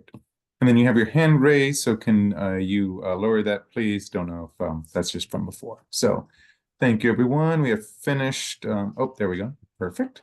We have completed this application. We will move on to our next one, which is Colectivo in Situ. Diana and Jairus are our primary and secondary. And Diana, whenever you're ready to begin. This application, Collective in Situ, I gave it a very high score of 97. I was very impressed with the layout of the key constituencies, talking about displacement and gentrification and, marketing to herbalists and performers and even weavers and teachers. And, I was excited about that. And, I felt connected to the identity and the service of that togetherness. It was free to the public. It seems like she was promoting financial, autonomy for, artists, real time, reparations she mentioned. It looks like the relationship between the diverse communities when she's talking about history of service offered a platform, to convey that message. Leadership roles, jobs were offered, presentation of ancestral history. She even brought that out. I like the cultural leadership that she laid out, the activities, being outdoors and the markets. Definitely the intersectionality. It was inclusive and it was representative, and accessibility. There was one thing, marketing. I hadn't seen any of the applicants mention Twitter. So I saw that. So that was a good platform. And also, marketing. She's marketing to laundromats and libraries and cafes. So that's different too. I like that. Catch a lot of people at laundromats in the East Side. Thank you. Secondary, Jairus? Thank you. Yeah, I think I mostly agree with Diana and that I gave this high scoring as well. There are just a couple quick areas in which I may have notes or areas that I think could maybe use just a little work. Within the key constituencies area, I remember it being a great paragraph, but the support documentation was more educational / informational PDFs, which is great. But I could tell from Larry's recommendation that the applicant has had events in the past that has supported their key constituencies. And so I think something like that to an evaluator, such as showcasing those events in the past, would be more useful in evidence of supporting key constituencies. Maybe more of a personal take, but there nonetheless. Also within my notes, I do have within history of service, like the previous application, there are just some details around the founding of the organization that were not entirely clear to me, but still gave high points. And then I made a note of just a couple details missing it within cultural activities, such as the where and the when. If these are going to be repeated events and where they're located. I still gave high points on that, but just something to know. Other than that, yeah, I thought this was a great application and I gave a high scoring.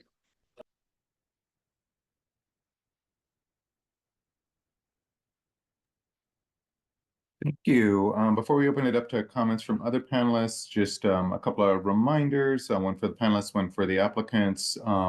We're not comparing one application against the other, so it's okay if you comment that this is something that maybe you saw in this application you didn't see in others, but just keep in mind you're comparing each application only to the review criteria. You're not comparing it against another application. And then even if there are relatively high scores from the panelists, we are asking them to provide feedback for future improvement, constructive criticism. So just a couple of clarifications on that. And then it looks like we lost Jasmine, our outside equity facilitator. So I know she will hopefully be joining us shortly.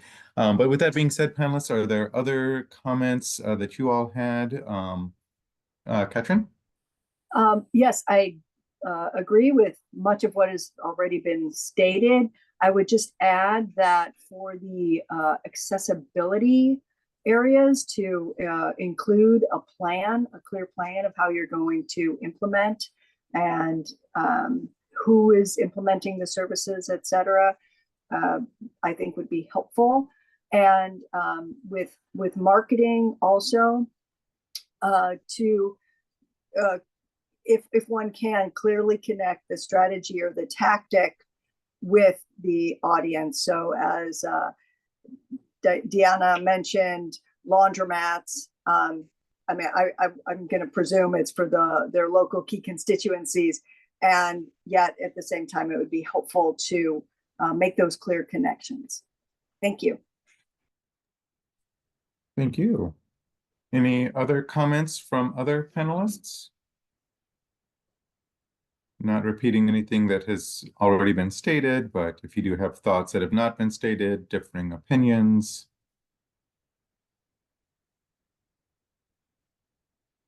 If there are no further comments from the panel on this application,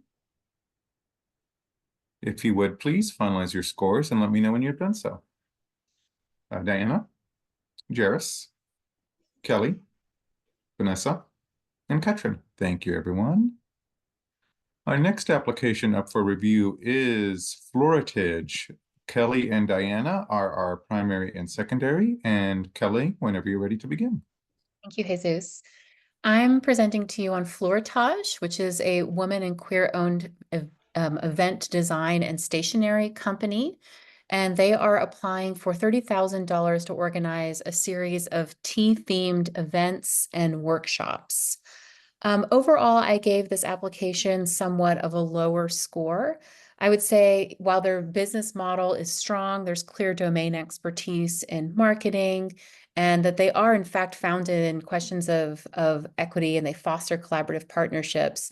Overall, I found the connection between their activities and their key constituencies or named key constituencies were not groups that were under threat of immediate erasure. I found that kind of an uncompelling argument. And I also, would have loved to see more how they were being directly responsive. They named one of their key constituencies as being the residents of East Austin. And I would have liked more specificity in how their activities and how their named activities were responding to immediate needs and desires of the named constituencies. And I also would have loved more, there was a lot of mention of two primary partnerships, primarily around, it was Teak Easy Tea and Truly Terrific Tea. But the kinds of events that she's asking for funding for are more than just tea. There were, very expansive, immersive environments. So I would have loved to see other types of disciplinary domain expertise brought into these collaborative partnerships and just seen more of a broad range in that advisory committee. I will note this is a young organization, so I think they're founded in questions of intersectionality. And so I think there's a lot of possibility, given the different types of expertise I'm seeing in here, to grow and be more responsive and find a model that's more collaborative and responsive to immediate key constituencies. Thank you. Thank you. Secondary, Diana? I gave that score of 51. I did like the community building, affordable events, job opportunities. They mentioned partnerships and networking. I would have liked to have seen during the cultural leadership more diversity in that the board.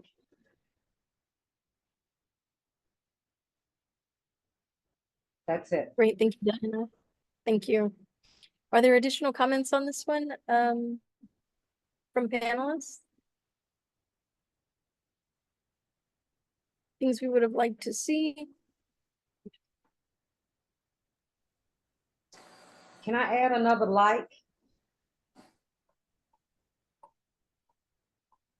Yes, go for it, Diana. Oh, just I also liked the pictures of that Bridgerton type look. I liked that because I loved Bridgerton, so I saw that. I liked that. Thank you. Additional comments from other panelists? Katrin. Thank you, and thanks to Kelly and Diana. Diana, I'm sorry. Do you say Diana? Yes, Diana. Okay. So I really thought this was an interesting proposal. I felt that they expressed their history actually rather well from what I was reading. I do think they could have included a little bit more context setting.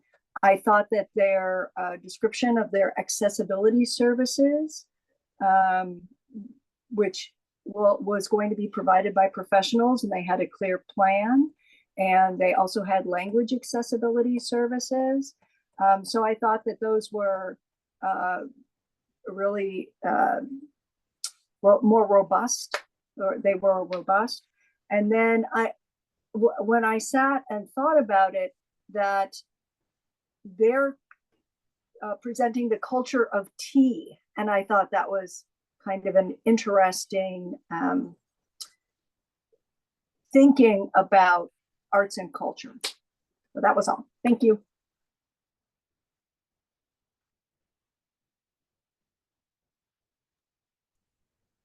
Thank you. Comments from other panelists?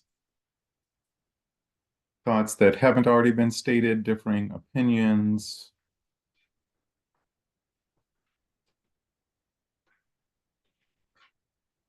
If there are no further comments on this application, if you would please finalize your scores and let me know when you have done so. Diana, Jairus, Ketrin, Kelly, and Vanessa. Thank you, everyone. Our next application up for review is Rolling Riot. Ketrin and Kelly are our primary and secondary. And Ketrin, whenever you're ready to begin.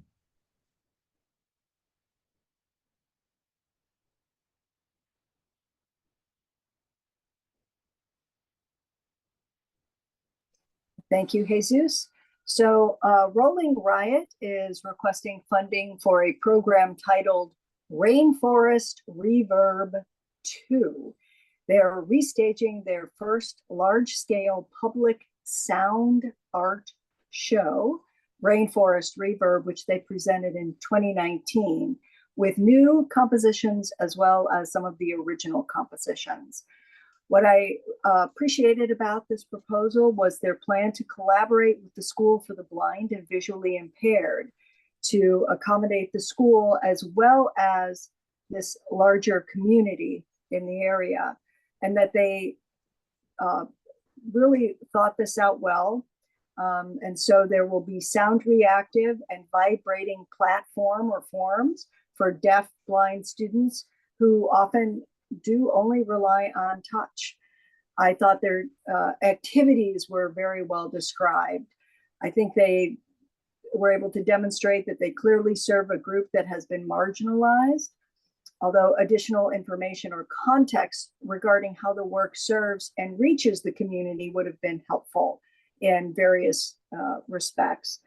I would have appreciated specific information or details on how the founding of the organization and access for constituents were a primary focus in their founding, as well as how this access to these opportunities has improved opportunity for their key constituents. I think also just additional context on intersectionality would have been helpful, and accessibility services having more of a plan in place. I think it seems to be an interesting and different activity with thinking about sound in relation to those who cannot hear sound. Thank you. Thank you. Secondary, Kelly? I'll build on that, Catherine, because I also thought that core to the proposal of this organization, they really had accessibility really so deeply rooted. It was how the project was being made, designed. And so while other aspects of this application, I don't think matched as high with aspects of the scoring rubric, this to me, this aspect of building these vibrational furniture that they've allocated so much of their time and thought to this aspect. So not to repeat, but I really feel like it's worth saying that this to me felt paradigmatic of what this grant is supposed to do. It's to allow groups to think and deeply root accessibility in it. This is an organization that has quite a long history. So I value that it's an organization that perhaps over time has come to look more closely at marginalized groups and make them a core focus. But given that longer history, I think what would have helped this application was a look at their long-term impact and how they would be able to speak to the long-term impact they're having with their constituencies, with their immediate community. But that would say, and I would also say that they have a history of successfully implementing projects. So it's clearly an organization that's sustainable, capable, and I love to see them pivoting more towards community-oriented projects as opposed to just kind of artistically driven ones, and that perhaps their organization has the capacity to hold both of those kind of projects together. Seems really promising. So I was happy to learn more about this project. Thank you. Thank you. Are there additional comments, panelists? Things we would have liked to see? I don't know. Jairus or Diana, if y'all have anything to add? No, I don't have any additional. Yeah, I don't think anything, I think it was already either touched upon. Thank you. Any additional comments from panelists? All right, thank you. Thank you, everyone. Again, like giving you a little bit of time to look through your notes, just think about what has been stated by other panelists before we move on, since we, again, are not comparing one application to another. We are finalizing our scores on this one before we move on to the next one. So just giving you a little bit of time if there are any additional thoughts or comments you have on this application. And seeing as there are none, if you would please finalize your scores and let me know when you've done so. Jairus, Kelly, Vanessa, Katrin, and Diana, were you good with your scores or do you need time to change? Okay, and Diana, thank you. All right, we will move on to the next application, which is the JAMS ATX / Proyecto Insomnio. Vanessa and Katrin are our primary and secondary, and Vanessa, whenever you're ready to begin.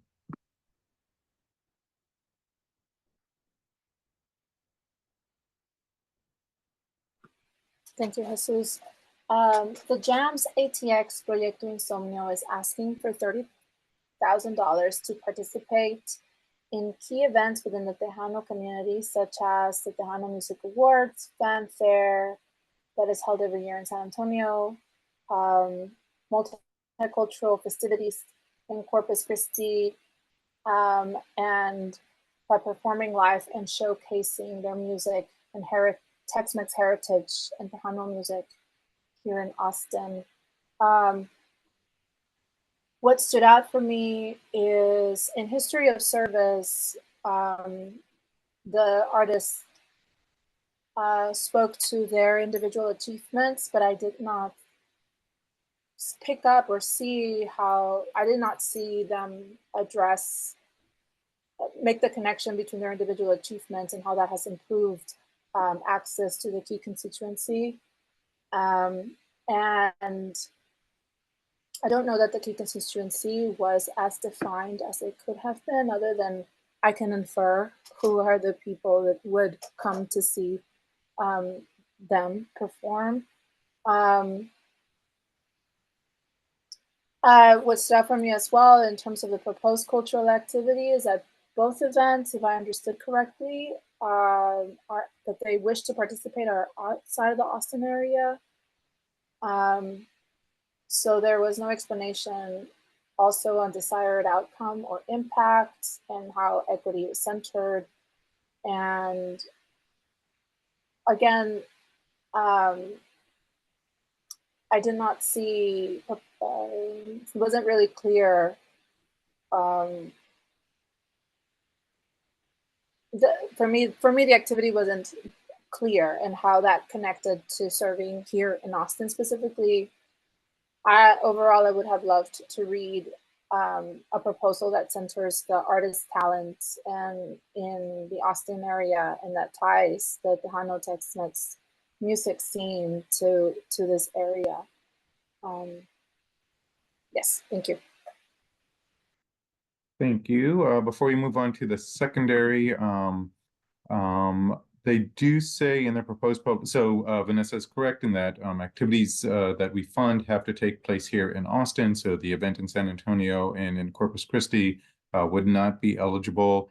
They do say by performing live and showcasing our music and heritage of the Tex-Mex/Tejano music as another activity. So potentially that could be allowed if it scores high enough. It is, and staff is only briefly glancing at these applications and their budget. They do have for payment to artists, recording and live performances for key/core musicians within the band, 5 people.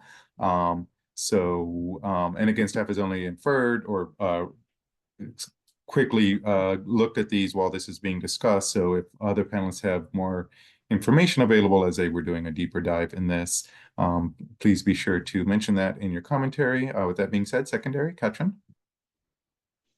Thank you, Jesus. Thank you, Vanessa.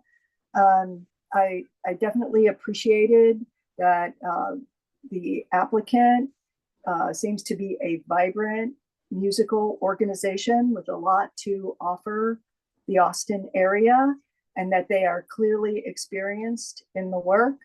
I agree with Vanessa that the connections between who they are and what they do and their key constituencies could have been better defined and connections more clearly articulated.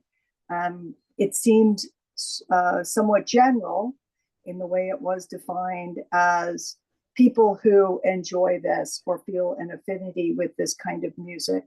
So having more specificity, I think, would have strengthened the proposal. Similarly, the accessibility services, again,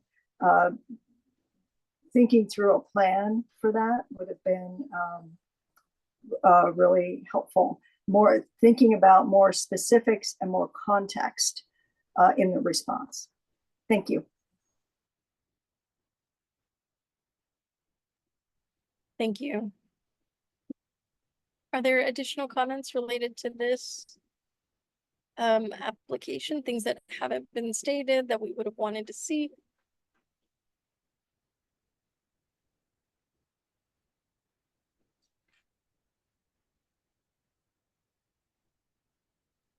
Diana, Jairus, I wasn't sure if y'all might have anything to add. Any thoughts? No, I'm okay. I think it was already touched upon some, but I found the application generally just a bit unclear how it was serving key constituencies and what their key constituents are. Some things could be inferred, which is useful, but generally it just lacked explicit detail as to how it would be serving those key constituencies. Thank you. All right, any additional comments from panelists? All right, thanks. As there are no additional comments, I feel like we're all probably pretty much in agreement on this one, but again, holding space for just a few seconds if there are any final thoughts or comments on this application. But if not, please finalize your scores and let me know when you have done so. Jairus, Katrin, Diana, Kelly. So Vanessa, if you raised your hand, I missed it. If you need more time, no pressure. Okay, thank you. Thank you, everyone. Our next application up for review is Sequence 8. Jairus and Vanessa are our primary and secondary. And Jairus, whenever you're ready to begin. Thank you. So Sequence 8 is an organization seeking $30,000 for their annual activities and to make 5 films. Sorry, just 1 moment.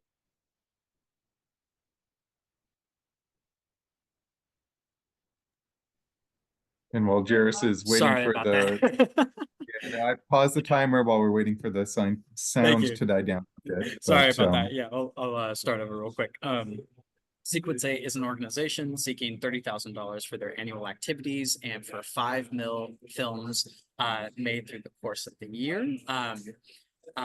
There is within this proposal clear and explicit serving of key constituencies, especially when it comes to the hiring and mentor processes of the organization. and primarily focusing on key constituencies, either of marginalization or at risk of cultural erasure. And leadership has pretty clear lived experience of constituencies. Some areas of improvement, I would say, are particularly around accessibility. Whilst their proposal does have considerations for cognitive disabilities and accessibility around there, it's a bit vague as to how it will be implemented and how other federally mandated ADA requirements would be implemented as well. Some notes on marketing. There is little to no specification for audience members with disabilities and or audience members in which English is not their first language. So just something that could have more direct marketing planning to that. And one of the weaker areas where I gave lower score to was the budget area that generally didn't reflect the application much. There were no expense details for marketing plan, no expenses for accessibility services when it was detailed that a member of the organization may become ASL trained and certified if funded. Just some key areas of potential improvement there. But overall, I gave this proposal a high score as it is rooted and seeking to serve key constituencies of either marginalization or cultural erasure. But just wanted to add those areas of note. Thank you. Secondary, Vanessa? Agreed with Jairus on all the points, and I want to say first that my first impression is I love the passion in this application. It really comes across. I think just food for thought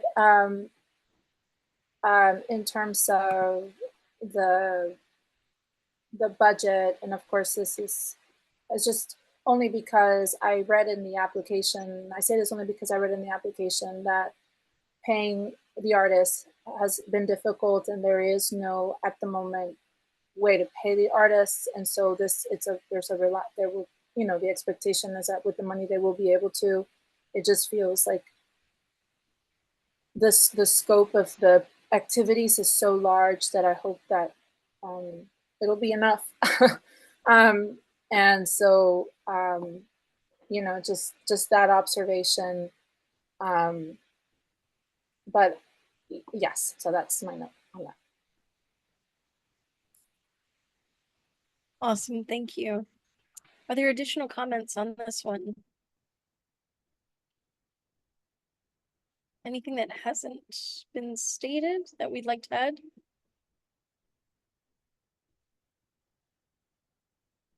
All right, Diana? I gave this a score of 72. I was really impressed when they're talking about key constituents and that global reach, females, seeking out females who face struggles. They even mentioned out seeking out females who hustle. So those type of experiences of reaching out to their key constituents. And they had like agnostic genre, reflected of their vision, because they're just talked about some people who've been through struggles experience life a little bit differently, and their vision is a little bit different. So I'd like that. They have 15 years of history there, mentorship, paid positions. I like that of the key constituents. And that's about it. Oh yeah, they hired staffers who specialized in multiple modalities. So I gave it a 72. I liked it. That's it. Thank you. Go ahead, sorry. Oh, yes, Jairus. We'd love to hear your thoughts as well. Sorry, let me interrupt. What was I gonna say? Sorry, yeah, just one last thought. Something else I noticed from my notes is that whilst they have a clear proposal for creating those films, there wasn't necessarily a ton of detail as to how they plan to open those films either to the public or to their key constituencies. They more just detailed the creation process of those films. So something to bring into consideration.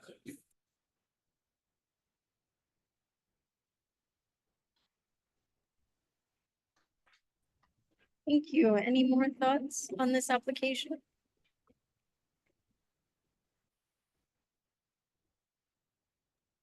All right, thank you, panelists. Thank you, everyone. Any last thoughts, anything that hasn't been stated already, differing thoughts that you have? If there are no further comments on this application, if you would please finalize your scores and let me know when you've done so. Jairus, Kelly, Vanessa, Katrin, and Diana, are you good or do you need more time? I'm good. Okay, thank you. Our next application up for review is Sahar Studios. Diana and Jairus are our primary and secondary. And Diana, whenever you're ready to begin. This Sahara Studios applicant, individual artist, I gave a high score of 91. I was very impressed to see anybody want to do a rap and jazz festival here in Austin. The key constituency was prioritized, by, giving money and donations to elementary schools. I mean, who does that with some of their money? So that was very impressive to me. They mentioned schools like Lee Lewis Campbell and those schools. Definitely the key constituents were people of color and audiences, and targeting people with financial barriers. The history of service. It's been 5 years, teaching music. I like that they talked about arts of financial artists who are facing financial barriers. They want to break down those barriers and opportunities for workers to make income off of their services. And that was great. Talked about social services and educating young people, having mentorships. And one thing that I did like is the surveys. They do surveys so that they can get feedback as well, how to guide them, through their processes. And it's free. That's all I had. Thank you. Secondary, which is Jairus. Thank you. Sorry, I got a little loud here. Let me know if you can hear me. But I believe I agree with Diana. I also gave this proposal high scores. I think only areas of potential improvement or areas I noticed is within the key constituencies section. It may be a bit useful to specify what artists you are trying to encourage or invite to participate in the festival. I see you all have down local population / legacy groups of Eastside, which is great, but a bit more specificity surrounding who exactly you plan to serve in that way and what artists you plan to invite. But this was also a great proposal, high scores for me. And I think that's all that I have on my list. Thank you.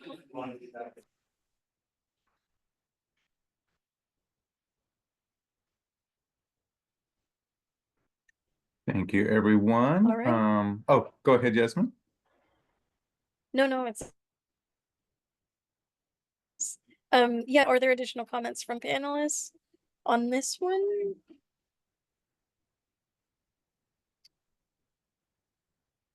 All right, yeah, I think we're good on this. Thank you. Great, thank you. I will note just as a point of clarity, while we do not allow fundraisers, if an event is not marketed as such, and in this event they say that it will be a donation based with all proceeds benefiting something, the specific institute that they mentioned, that's fine as long as the event is marketed as an artistic event. If it's just a fundraiser and marketed as such, that is not allowable. But however they use any proceeds, as long as they're using our grant dollars to put on the artistic event, then that is fine. So after offering that point of clarification, wondering if there's any other thoughts or comments on this application. I know everybody was pretty much in agreement here, but if there are additional thoughts or comments that have not been stated by another panelist, I would welcome that.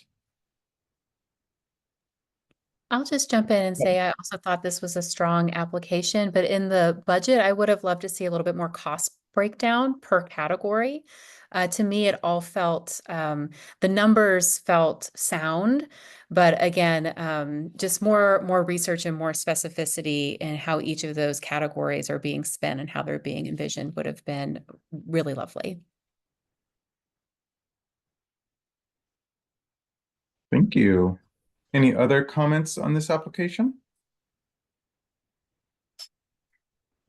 Seeing as there are none, if you would please finalize your scores and let me know when you have done so.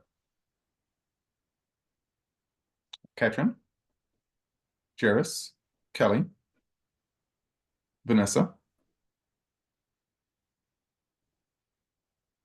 and Kelly, I saw you. Diana, did you need more time or are you good on your score? All righty. Thank you, everyone. We will pause the recording. And we are back from break. Our next application up for review is Liz Moskowitz. Kelly and Diana are our primary and secondary. And Kelly, whenever you're ready to begin. Certainly. So this is an application from Liz Moskowitz. She's an artist and she is applying for $30,000 to exhibit a photo series and activate a series of programs that directly address community displacement from the I-35 expansion. I gave this project quite a high score because for me, it really cuts to the heart of this grant making cycle, which is it's about awarding critical funding to ensure the visibility of communities at risk of immediate erasure. So for me, it's a project as the I-35 expansion is happening. It's a project that really needs to be seen and understood now. Later, these communities will not be in their current location. So her key constituency, she's really talking specifically about small businesses and residents that are being directly affected by the expansion. She has already built this constituency, is in high contact with a lot of them. And she has a history in her practice of working collaboratively with her subjects in her photography and in generating these kind of community programs, community talkback sessions. So she's demonstrated a history of service in these areas. I also appreciated that it's such a service to these folks because they're in the process of having to move and reorient their lives and their finances, but their stories deserve to be told. And so that she's kind of sharing that labor and being present in that moment, to me, felt like a worthy project. One thing I would have loved to see in this is that her application did address accessibility and language accessibility, but it felt a little bit in general.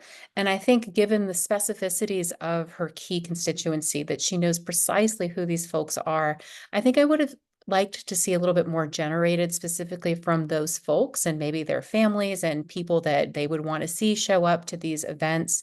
So for me, I felt like it could have been a little bit more dialed in into those areas, given that the arc of this project is also kind of clearly defined, since the product of this project, her photography, is going to be donated. So there's kind of a clear arc that I thought she could have been immediately responsive to.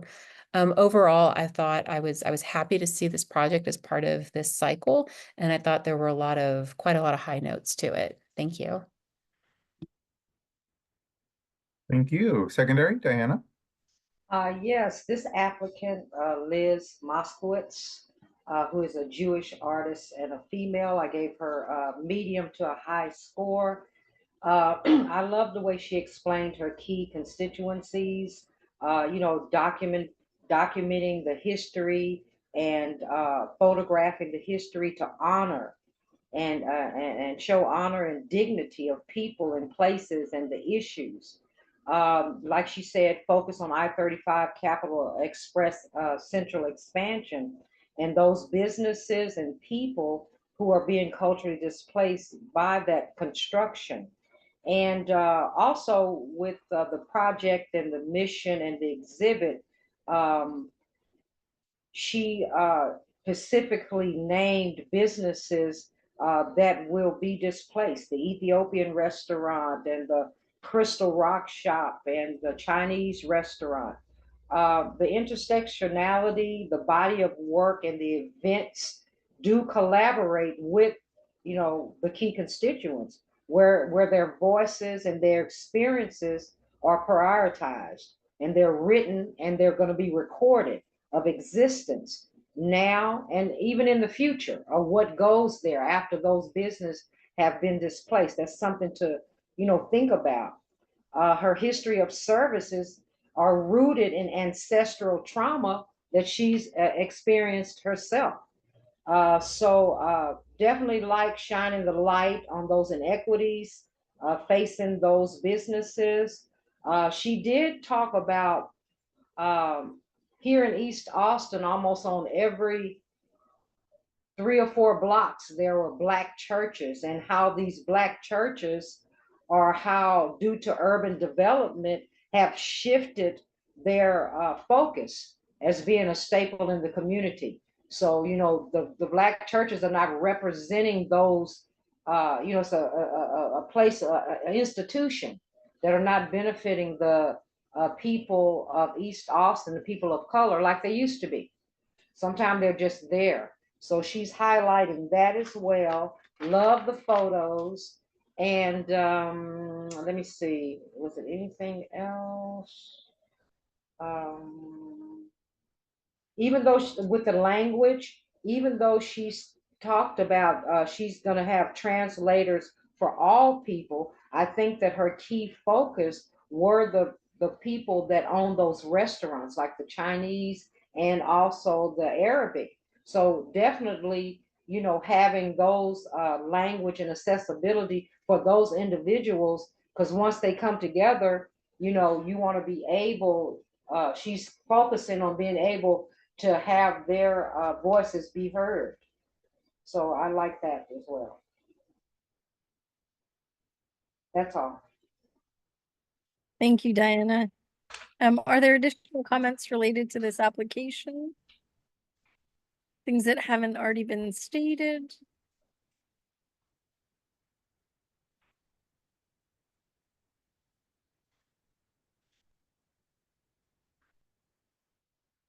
All right, thank you. Thank you, everyone. Just a few more moments if there are any additional thoughts or applications, either divergent or even if similar. Oh, Diana, go ahead. Oh, no. I was just raising my hand for that other thing. Okay, Sorry. okay, that your score is good. Okay. Any other comments on this application before we do finalize scores? Seeing as there are none, if you can please finalize your scores and let me know when you've done so. Diana, I have you. Jairus, Kelly, Katrin, and Vanessa. Thank you, everyone. Our next application up for review is the Proyecto. Katrin and Kelly are our primary and secondary. And Katrin, whenever you're ready to begin. Thank you, Jesus.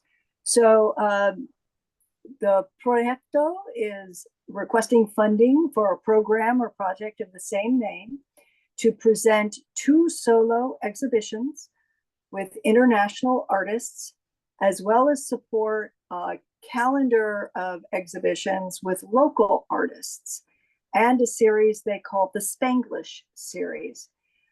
I appreciated how clearly aligned they were with the community and their constituencies. And the the application indicated that they included their constituents throughout their project in one way or another. I think they could have had a somewhat stronger proposal if they had more specifics on how they're accountable to the constituency groups and on the lasting benefits for the communities. It can be inferred, but making that A to B would have strengthened the application. It sort of in general, when they're talking about lived experiences and things of that nature, to have a little more detail. Their accessibility services would have benefited by having a clearer plan. Similarly with the marketing plan, just a little bit more context within that, as well as examples. I think I've said prior, sort of how does this tactic or strategy entice this group to come to see the exhibit? Overall, interesting project or program. Thank you. Thank you. Secondary, Kelly. Thank you. For me, this organization struck me as one that's evolved its business model and its mission over time to really root itself and align itself with constituencies. So I appreciated seeing that arc.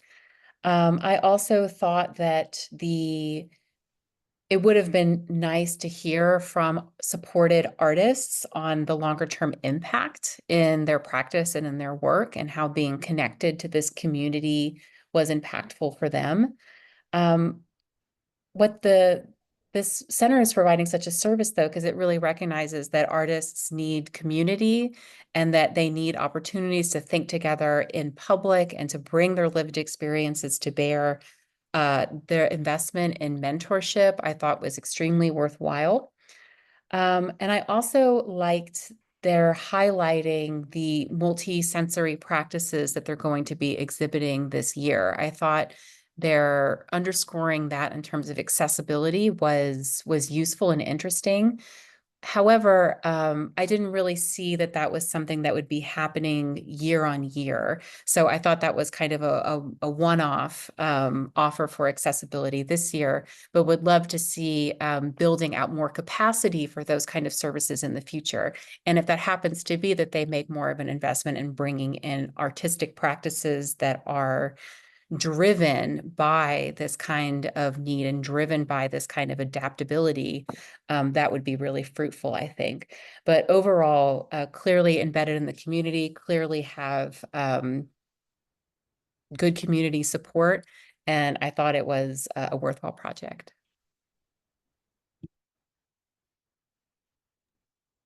Great, thank you.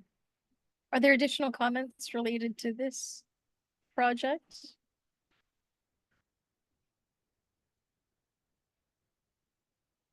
Any additional thoughts, comments?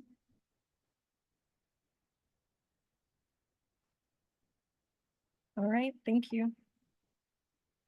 Thanks, everyone. Again, I'll give everyone a few more moments as well. If you have differing thoughts, if you have thoughts different than from what has been stated, concurrent thoughts, but a slightly different take. So if you have comments that have not been stated by anyone else yet. Seeing as there are none, if you would please finalize your scores and let me know when you have done so. Katrin, Jairus, Diana, Kelly, and Vanessa. Thank you, everyone.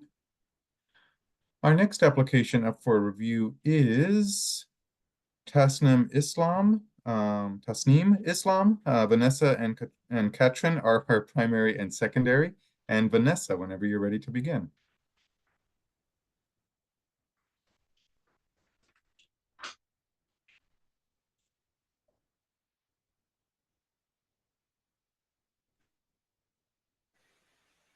Okay, thank you, Jesus. Tasneem Islam has applied for $30,000 to fund Waves of Healing, Art Connection and Expression for QT BIPOC.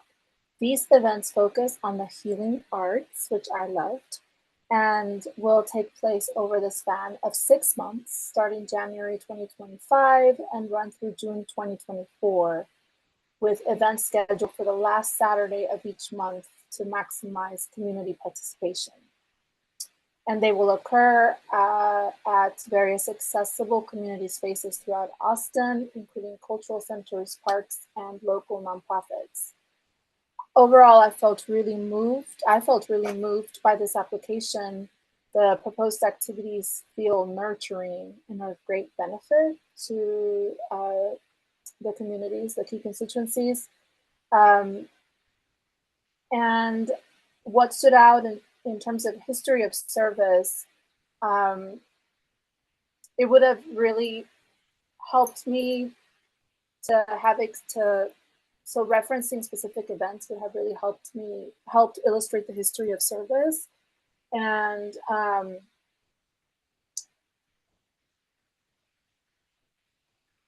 let's see, and also when there was, which part was it? I would have liked to see an example where a project came together with all the people that the artist collaborates with, so that I think it was in cultural leadership, how the artist brings people together to decide on the projects. Just to have seen an example of that would have been helpful. Yes, thank you. Thank you. Secondary, Katrin? Thank you, Vanessa. Thank you, Jesus. What I really appreciated about this program and the application was a very clear focus on community and constituencies, clear support by the applicant of cultural and collaborative leadership.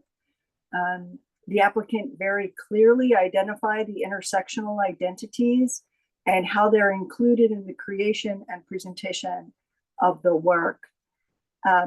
Some small areas to strengthen could include specifics or detail on the lasting benefits to the community and the opportunities being presented to the community. Again, just making that A to B more clearly for the reviewer. On the accessibility, I thought it was interesting to see several language services being provided, which was appreciated, and it was planned. It would have been nice to see similar kind of planning for the other types of accessibility services. Thank you. Thank you, Katrin. Are there additional comments on this application? Things that we liked, things we would have liked to see? Diana? I gave this artist a high score, 90. I really appreciated how the artist was upfront about himself in reaching the demographics and the key constituents. Because he said, as a queer, neurodivergent, disabled, fat South Asian Muslim, he identified himself as that. So I just appreciated him being confident enough to say that, and also focus on the other artists as well. I like that the artist highlighted, the barriers that he's faced, the racist past of Austin, and the spaces that were mostly run by, white folks. And I like that the artist focused on born and raised people of Austin that need opportunities to heal. I like he talking about that feedback loop where he would monitor the results and analyze the outcomes to make adjustments to his program. Ink and henna tattoos, that was a highlight for me. Community building, addressing trauma, and with a holistic approach of well-being and overlap. Storytelling, job opportunities, leadership, he talked about that. This applicant holds the primary decision-making power, but he also has that lived experience, which allows him to understand the unique challenges faced by underserved individuals.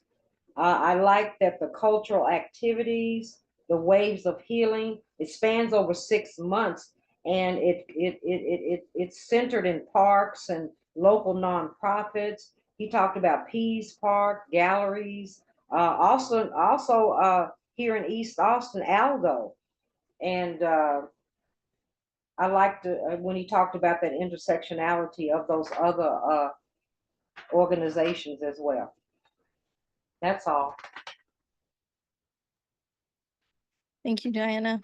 Just as a note for panelists, this applicant does go by she, her, hers, identifies as also non-binary. Thank you for the input.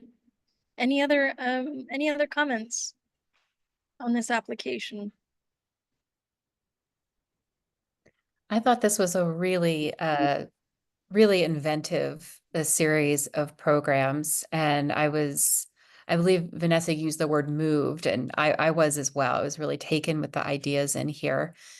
I would note that I would have liked to see this applicant mentioned a lot of organizations that she's partnering with, a lot of established partnerships and relationships that she has. I would have liked to see those negotiations reflected a little bit more in the budget and different kind of breakdowns there of, how many artists, what venues are specifically these kinds of rents. Just because the relationships seem to be there. And so I thought that the budget could have used more specificity in general. And then I think that she's equipped to do that. And so I think for future grants, having that breakdown would be really rewarding, and I think be really helpful for reviewers. Thank you, Kelly. Any additional comments on this application for this name Islam? All right, thank you. One thing. I noticed that with the budget with this artist, the bulk goes to the artist. The bulk of the budget goes to the artist. So that was a plus for me.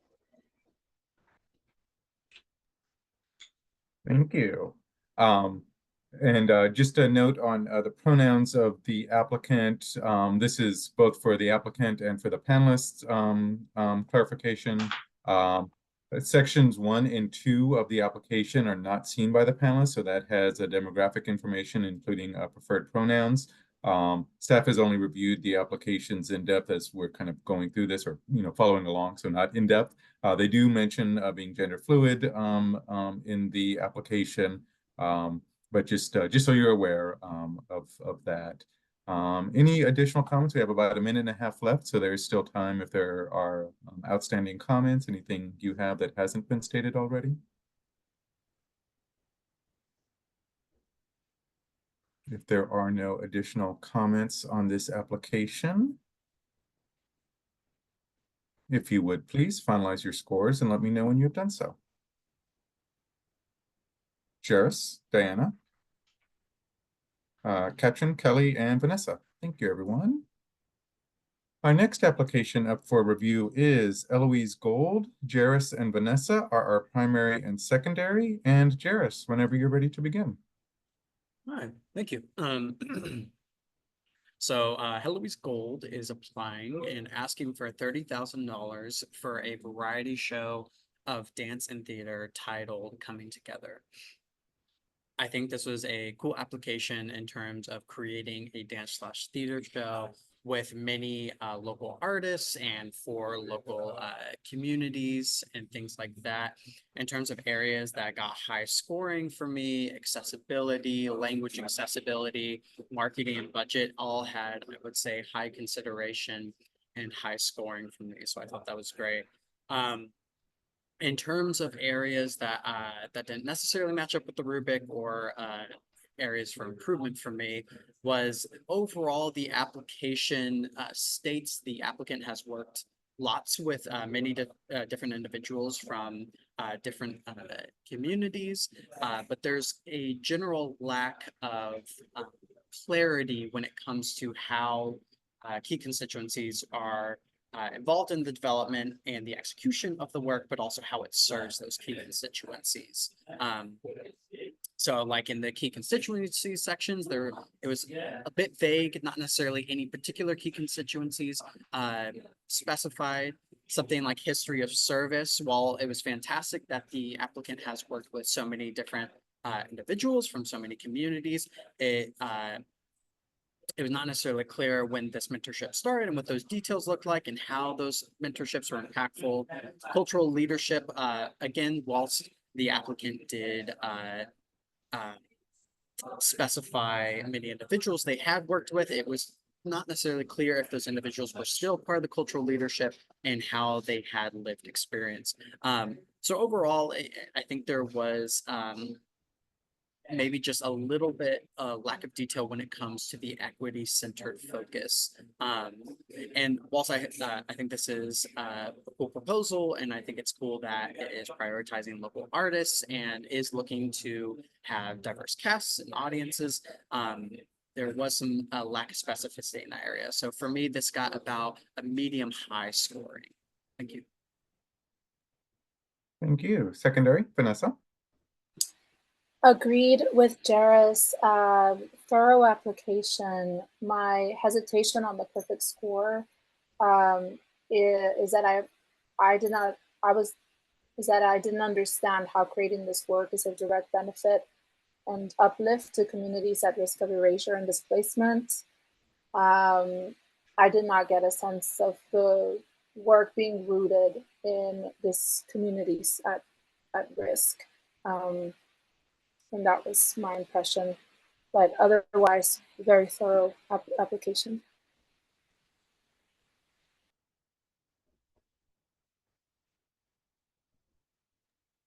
All right, thank you, panelists. Are there additional comments from others?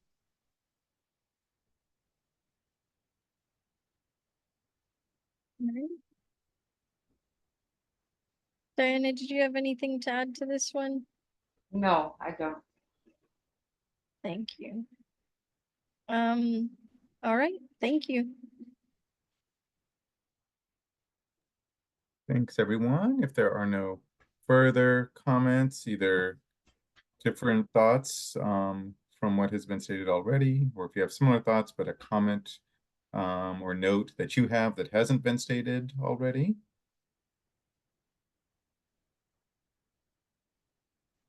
If there are no further comments on this application, if you would please finalize your scores and let me know when you've done so. Jairus, Kelly, Katrin.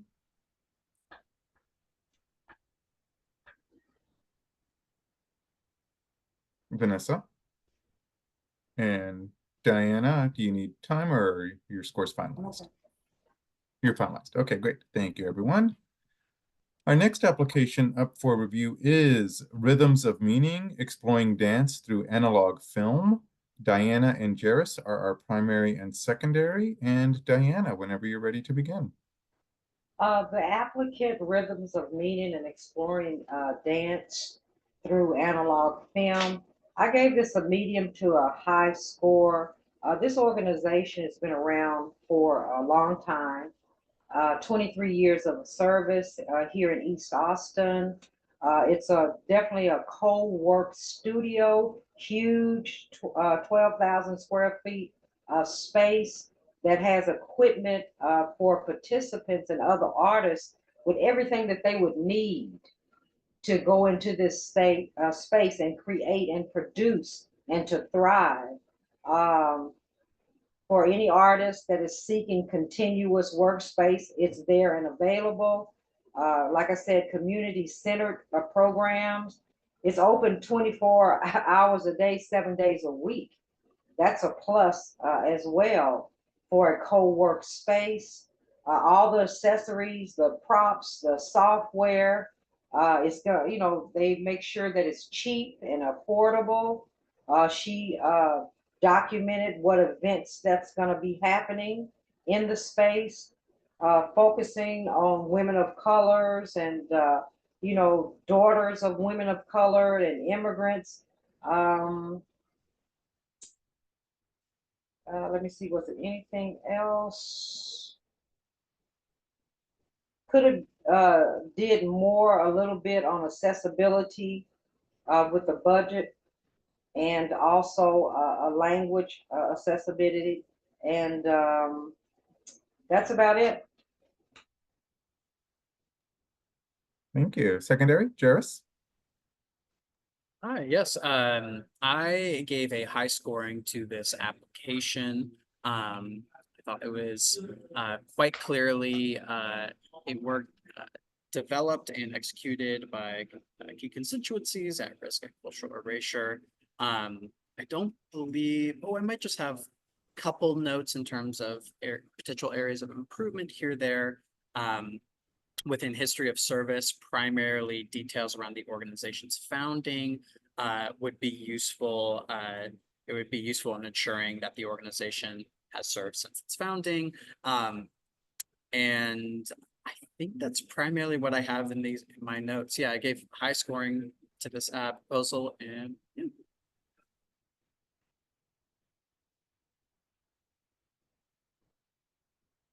Thank you, Jairus. Are there additional comments on this application? Things to add that haven't already been stated?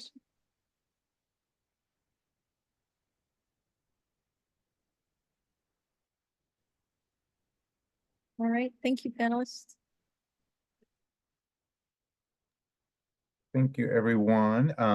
And I am following along these applications. I have not reviewed them in depth prior to today, but I'm following along as panelists are saying stuff. So I'm listening and reading at the same time. So Diana, I'm not sure if I caught your comment correctly, but I will note that in the budget, there is money, and maybe this is what you were saying. So if it's not what you were saying, but I just want to make sure. There is money set aside in accessibility services, $2,000 for an ASL interpreter and $2,000 for language services. So again, maybe that's what you were Okay. commenting on in your Thank budget, you. but Thank you. That's another plus then. So additional comments, and again, staff follows along. Jasmine is here for equity facilitation, making sure that everything is done correctly on these applications. Any additional thoughts, whether differing opinions, excuse me, differing opinions on what has been stated, or concurring opinions, but a different note that you have that has not been stated already? If there are no further comments on this application, if you would please finalize your scores and let me know when you have done so. Diana, Katrin, Kelly, Jairus.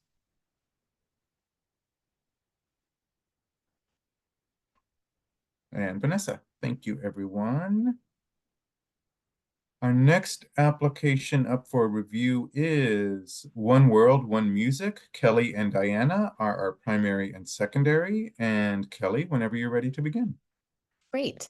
So this was an application from the organization One World, One Music, and they are asking for just under $30,000 for a concert series that highlights different musical cultures from across the globe.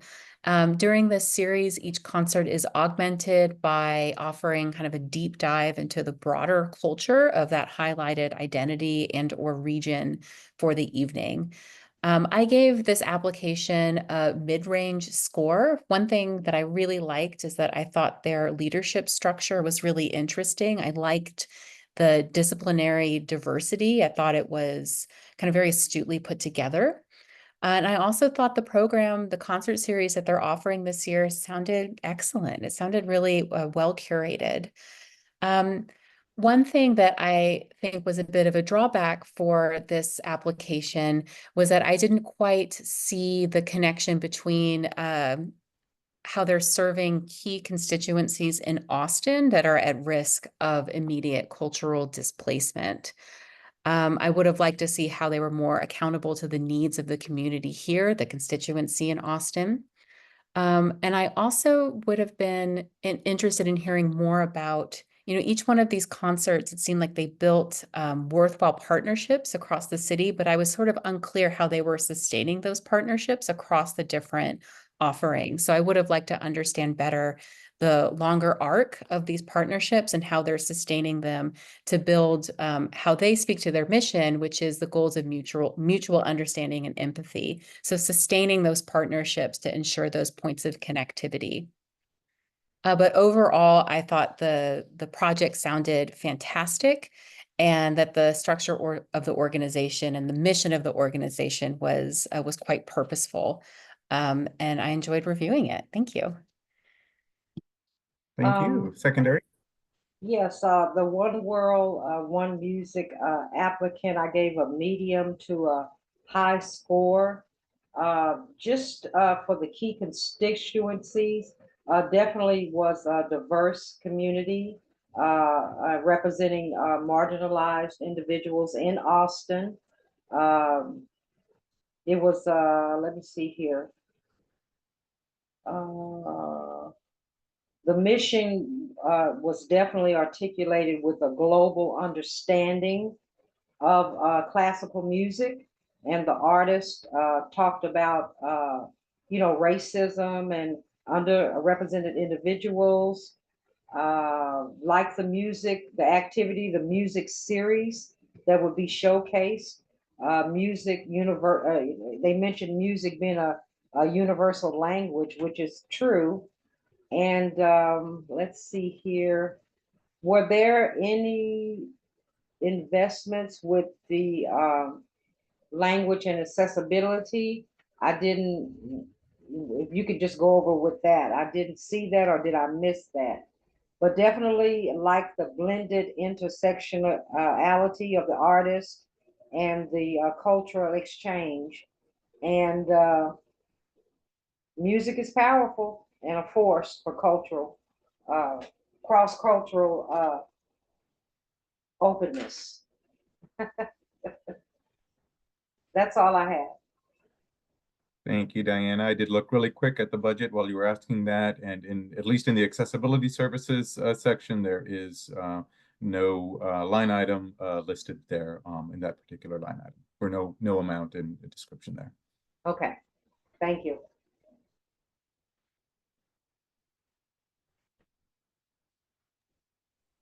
Are there additional comments on this application from panelists? Anything folks would like to add? Kelly, I wasn't sure if you have thoughts you'd like to add. No, I'm good with what I shared. Anything else? Yes, Katrin? Thank you, Jasmine. I just wanted to lift up that I really appreciated that this performance series was immersive and included music, food, stories told by the community, could be for the same community or other communities, and some certainly when they talk about past performances, very different types of communities that I personally don't necessarily know a lot about, and I just really appreciate the opportunity that the applicant is presenting to the Austin communities to be able to partake in this kind of, I guess, series would be the best way to describe it. Thank you.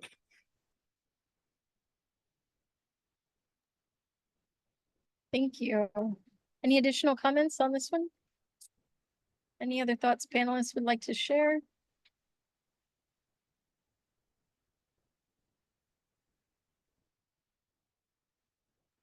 All right, thank you. Yes, thank you, everyone. If there are no further comments, anything different than what has been stated, similar but a different thought that you have, note that you have that hasn't been shared already. Seeing as there are none, if you would please finalize your scores and let me know when you have done so.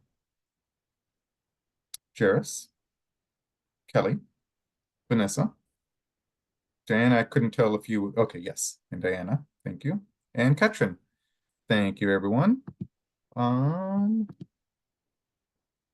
So we've got 3 applications left. We usually take our breaks on the hour. It's at 2:45, so I think we will continue reviewing applications unless any panelists feel a need that we need to take a break. If not, we will try and get through the 3 applications that we have left. So we'll continue on. If as we're going through, you just do need a break, let's just wait till we finish completing scoring an application, we can do so. But otherwise, if I don't hear anything, we'll just continue through the 3 rest of the applications that we have for today. So our next application up for review is Together for Infinity.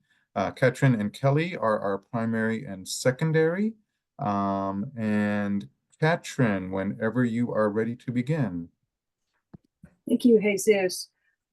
So this application is for a program titled Emma Cat, a Popcast presentation. They're requesting $30,000 to write, record, edit, produce, and release 10 episodes with the option of 1 to 2 bonus episodes.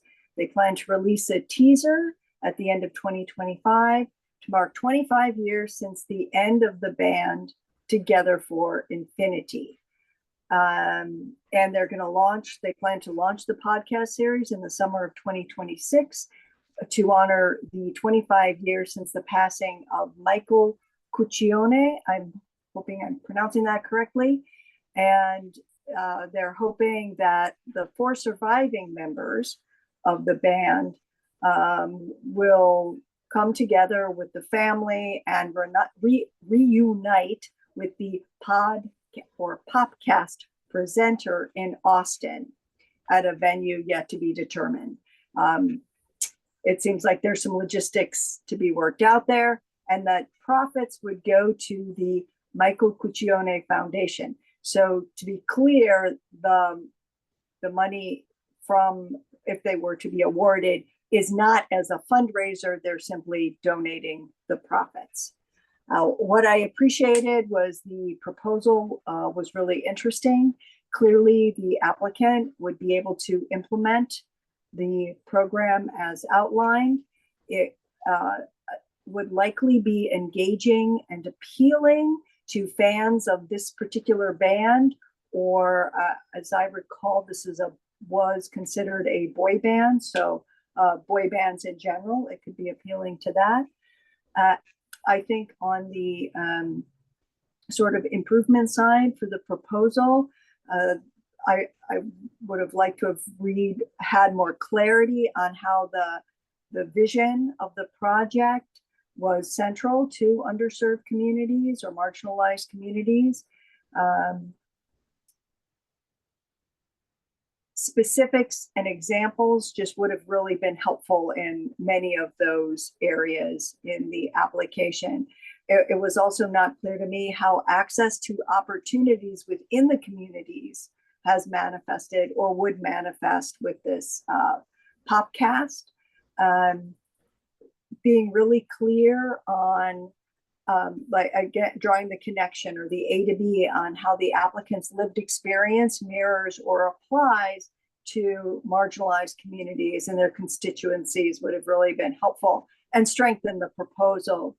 And again, how the activity will benefit the community. Accessibility plans would have been helpful for more clarity there and detail. And specifics on how the project will reach audiences. So that sort of marketing promotions plan. Again, how will a tactic that the applicant plans on employing reach certain audiences or communities? So thank you.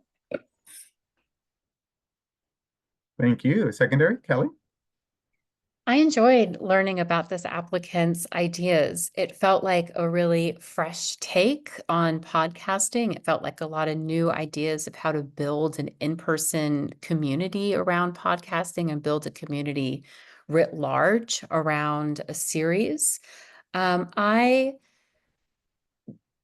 elaborate a little bit on some of Katrin's notes, I didn't find the connection to Austin audiences, Austin communities, opportunities in Austin to be a compelling argument. And I also thought that the accessibility portion of this application could have been a little bit more considered and really responsive to what podcasting is and what opportunities are there within that medium to build fresh ideas around accessibility.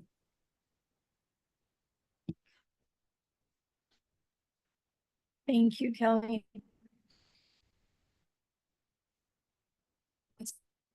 Here. Anything that hasn't already been said that panelists would like to share? Diana? Yes, I gave this applicant a medium to a low score because I would like to have seen the applicant shine a little bit more on all aspects. I feel that, you know, even the history, leadership, activity, the marketing, the budget, just elaborate just a little bit more. I wanted more from the applicant.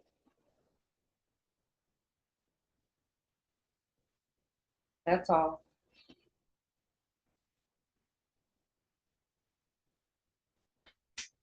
Thank you. Any additional thoughts on this application? Thoughts that you have that may be different from what has been stated?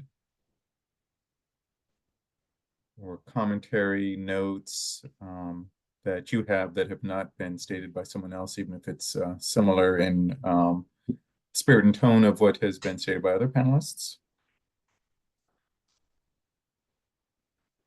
If there are no further comments on this application, if you would please finalize your scores and let me know when you've done so. Diana, Kelly, Jairus, Ketrin, and Vanessa. Thank you, everyone. Our next application up for review will be The Moms Are Leaving. Vanessa and Ketrin are our primary and secondary. And Vanessa, whenever you are ready to begin.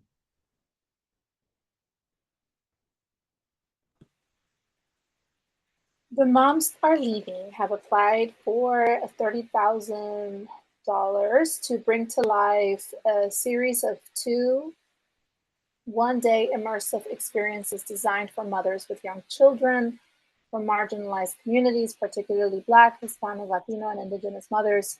Each event will host 100+ participants at Black Mamas Village on April 26th and September 2025.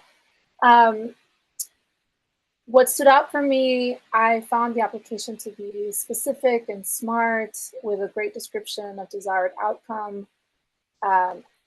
They talked about how equity is centered and how key constituencies are involved in the development throughout.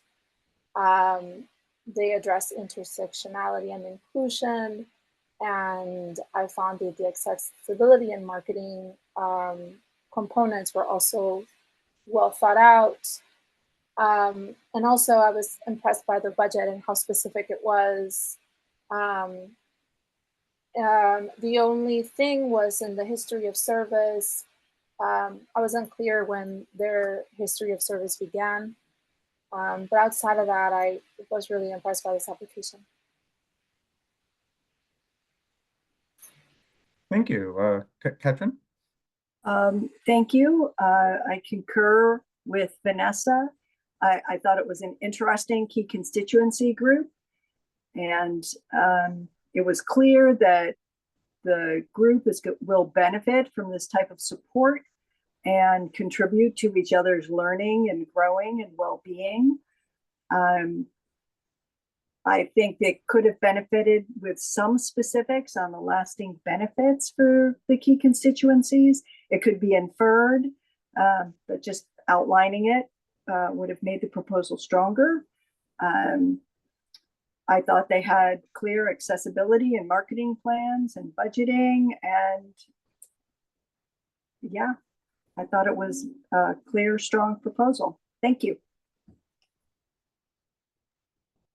Great, thank you, Katrin. Any additional comments on this application?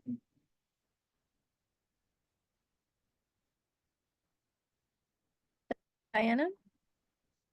Yes, I really like this proposal. I gave it a very high score. And the mothers who create this event planning, free childcare and food. The advisory board was spot on, with the planning. Definitely, the applicant definitely seeks to empower, and transform the communities and the opportunity to reclaim life beyond motherhood. And that was great to read. And also I liked that for the intersectionality, that the artists and the speakers and the staff and the advisory board are from the community as well. And also the data analysis to track the impacts that this application will have with the community in the future. Thank you. Great. Thank you, Diana. Any additional comments from panelists? Anything we'd like to add?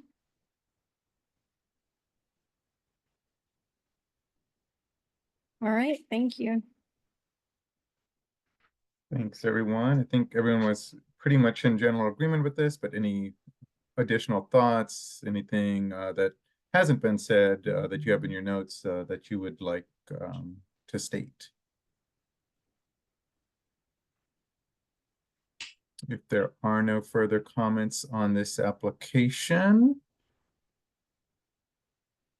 if you would please finalize your scores and let me know when you've done so.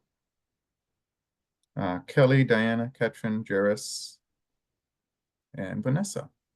All righty, everyone.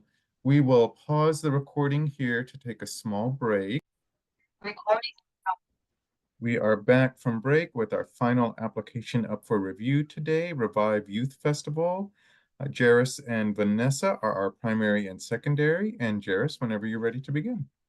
All right, thank you. So this is for Revive Youth Festival. The applicant is asking for $29,310 for a 2-day music festival that will be hiring and presenting bands and musicians from ages 13 to 18. What I like about this application is that the applicant has a clear passion for creating communities around teen artists and has a great history with working with youth and teens. There's really solid areas in places like accessibility and high consideration there, language accessibility as well, and marketing and budget. Look, I gave high scores to on my end. Unfortunately, where this application doesn't really match with the rubric is that whilst it looks to serve local youth in the Austin area, it seems, what am I trying to say? It seeks to serve youth broadly and doesn't necessarily point out any key constituencies within Austin, priority key constituencies or those that have been marginalized. So again, whilst this is a well laid out application and there's obviously great passion behind the application, it unfortunately just does not match the grants rubric as it does not necessarily have a equity centered focus. For that, overall I gave this application a middling score.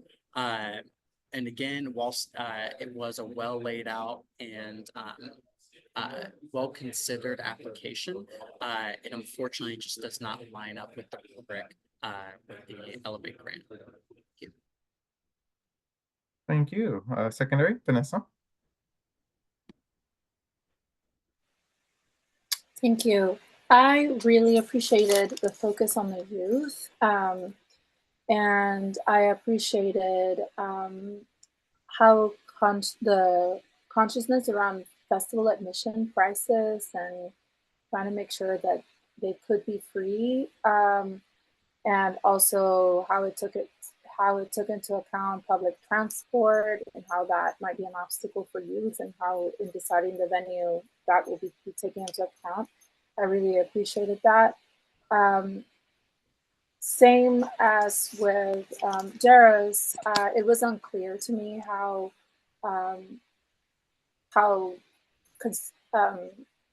constituencies at risk of cultural erasure are taken into account. It feels like a very wide reach of youth and audiences. And also, while I can infer the intersectionality, it was also not specific in the application. Yes, thank you. Great, thank you, Vanessa. Are there additional comments on this application? Anything that hasn't already been said? Diana? Yes, this applicant for the Revive Youth Festival, I gave a very high score. I was definitely impressed by the team, board, and youth art showcase. The key constituents were the youth in Austin. The youth produced the program.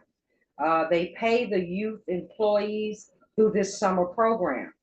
5-week program, youth development program, workshops, dealing with tweens and teens, I call them, 13 to 18. It provides jobs and leaderships and roles and networking and partnerships. Each youth, it stated that each youth made $2,500. That's pretty good. The intersectionality is the producers, for teens, by teens, and also those lower income teens and families. Now, when we're talking about accessibility, can you clarify the American Sign Language interpreter training? I was kind of unclear what that was. Great, excellent show of pictures with youth as well. Thank you, Diana. And Katrin, did you have Diana said it. I just loved seeing the youth voice throughout and them working with youth, not imposing. I thought that was wonderful. Thank you. Yeah, and I'll hop in as well, is that while I certainly see the point that youth audiences in Austin aren't in danger of immediate displacement, I do think the application effectively argued for it being a constituency that's underfunded. And I do see it as being a key age within which to develop these interests, develop these talents, showcase early that there's pathways. And this just feels like just such a key demographic to be building that capacity. I think the one thing that I would have loved to see in this application is how, or any thoughts or plans to continue for the youth participants in this to be connected to mentorship and be connected to professionalization opportunities. So just for the application to build out that capacity and to think about just a little bit more touch points after the festival for the youth that are being employed by this, that are being, and their talents being showcased.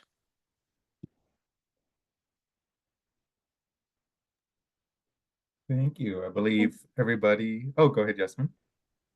No, go ahead, Jesus. I was just going to say thank you, Kelly, for sharing that as well. And there were additional thoughts. Yeah, I know, I believe everybody has commented, but if there are any thoughts that you do have that haven't been stated yet, any additional thoughts you'd like the panel to consider?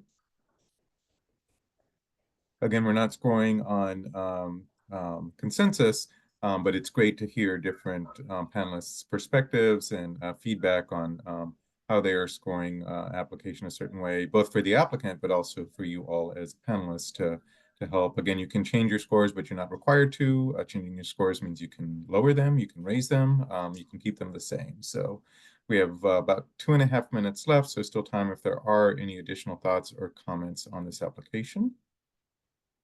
But again, everybody has gone, and so, oh yes, Diana, go ahead. No, I was just, that's my normal hand raise. Ah, that's your Yeah. score, your score. Okay, great.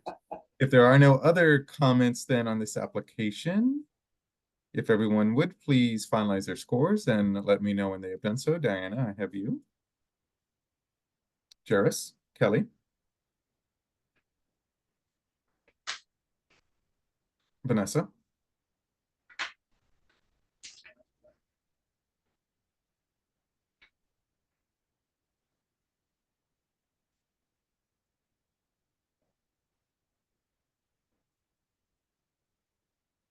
And Katrin. Thank you, everyone. That concludes our review panel for the day. So thank you, everyone, for being here. We will stop the recording here.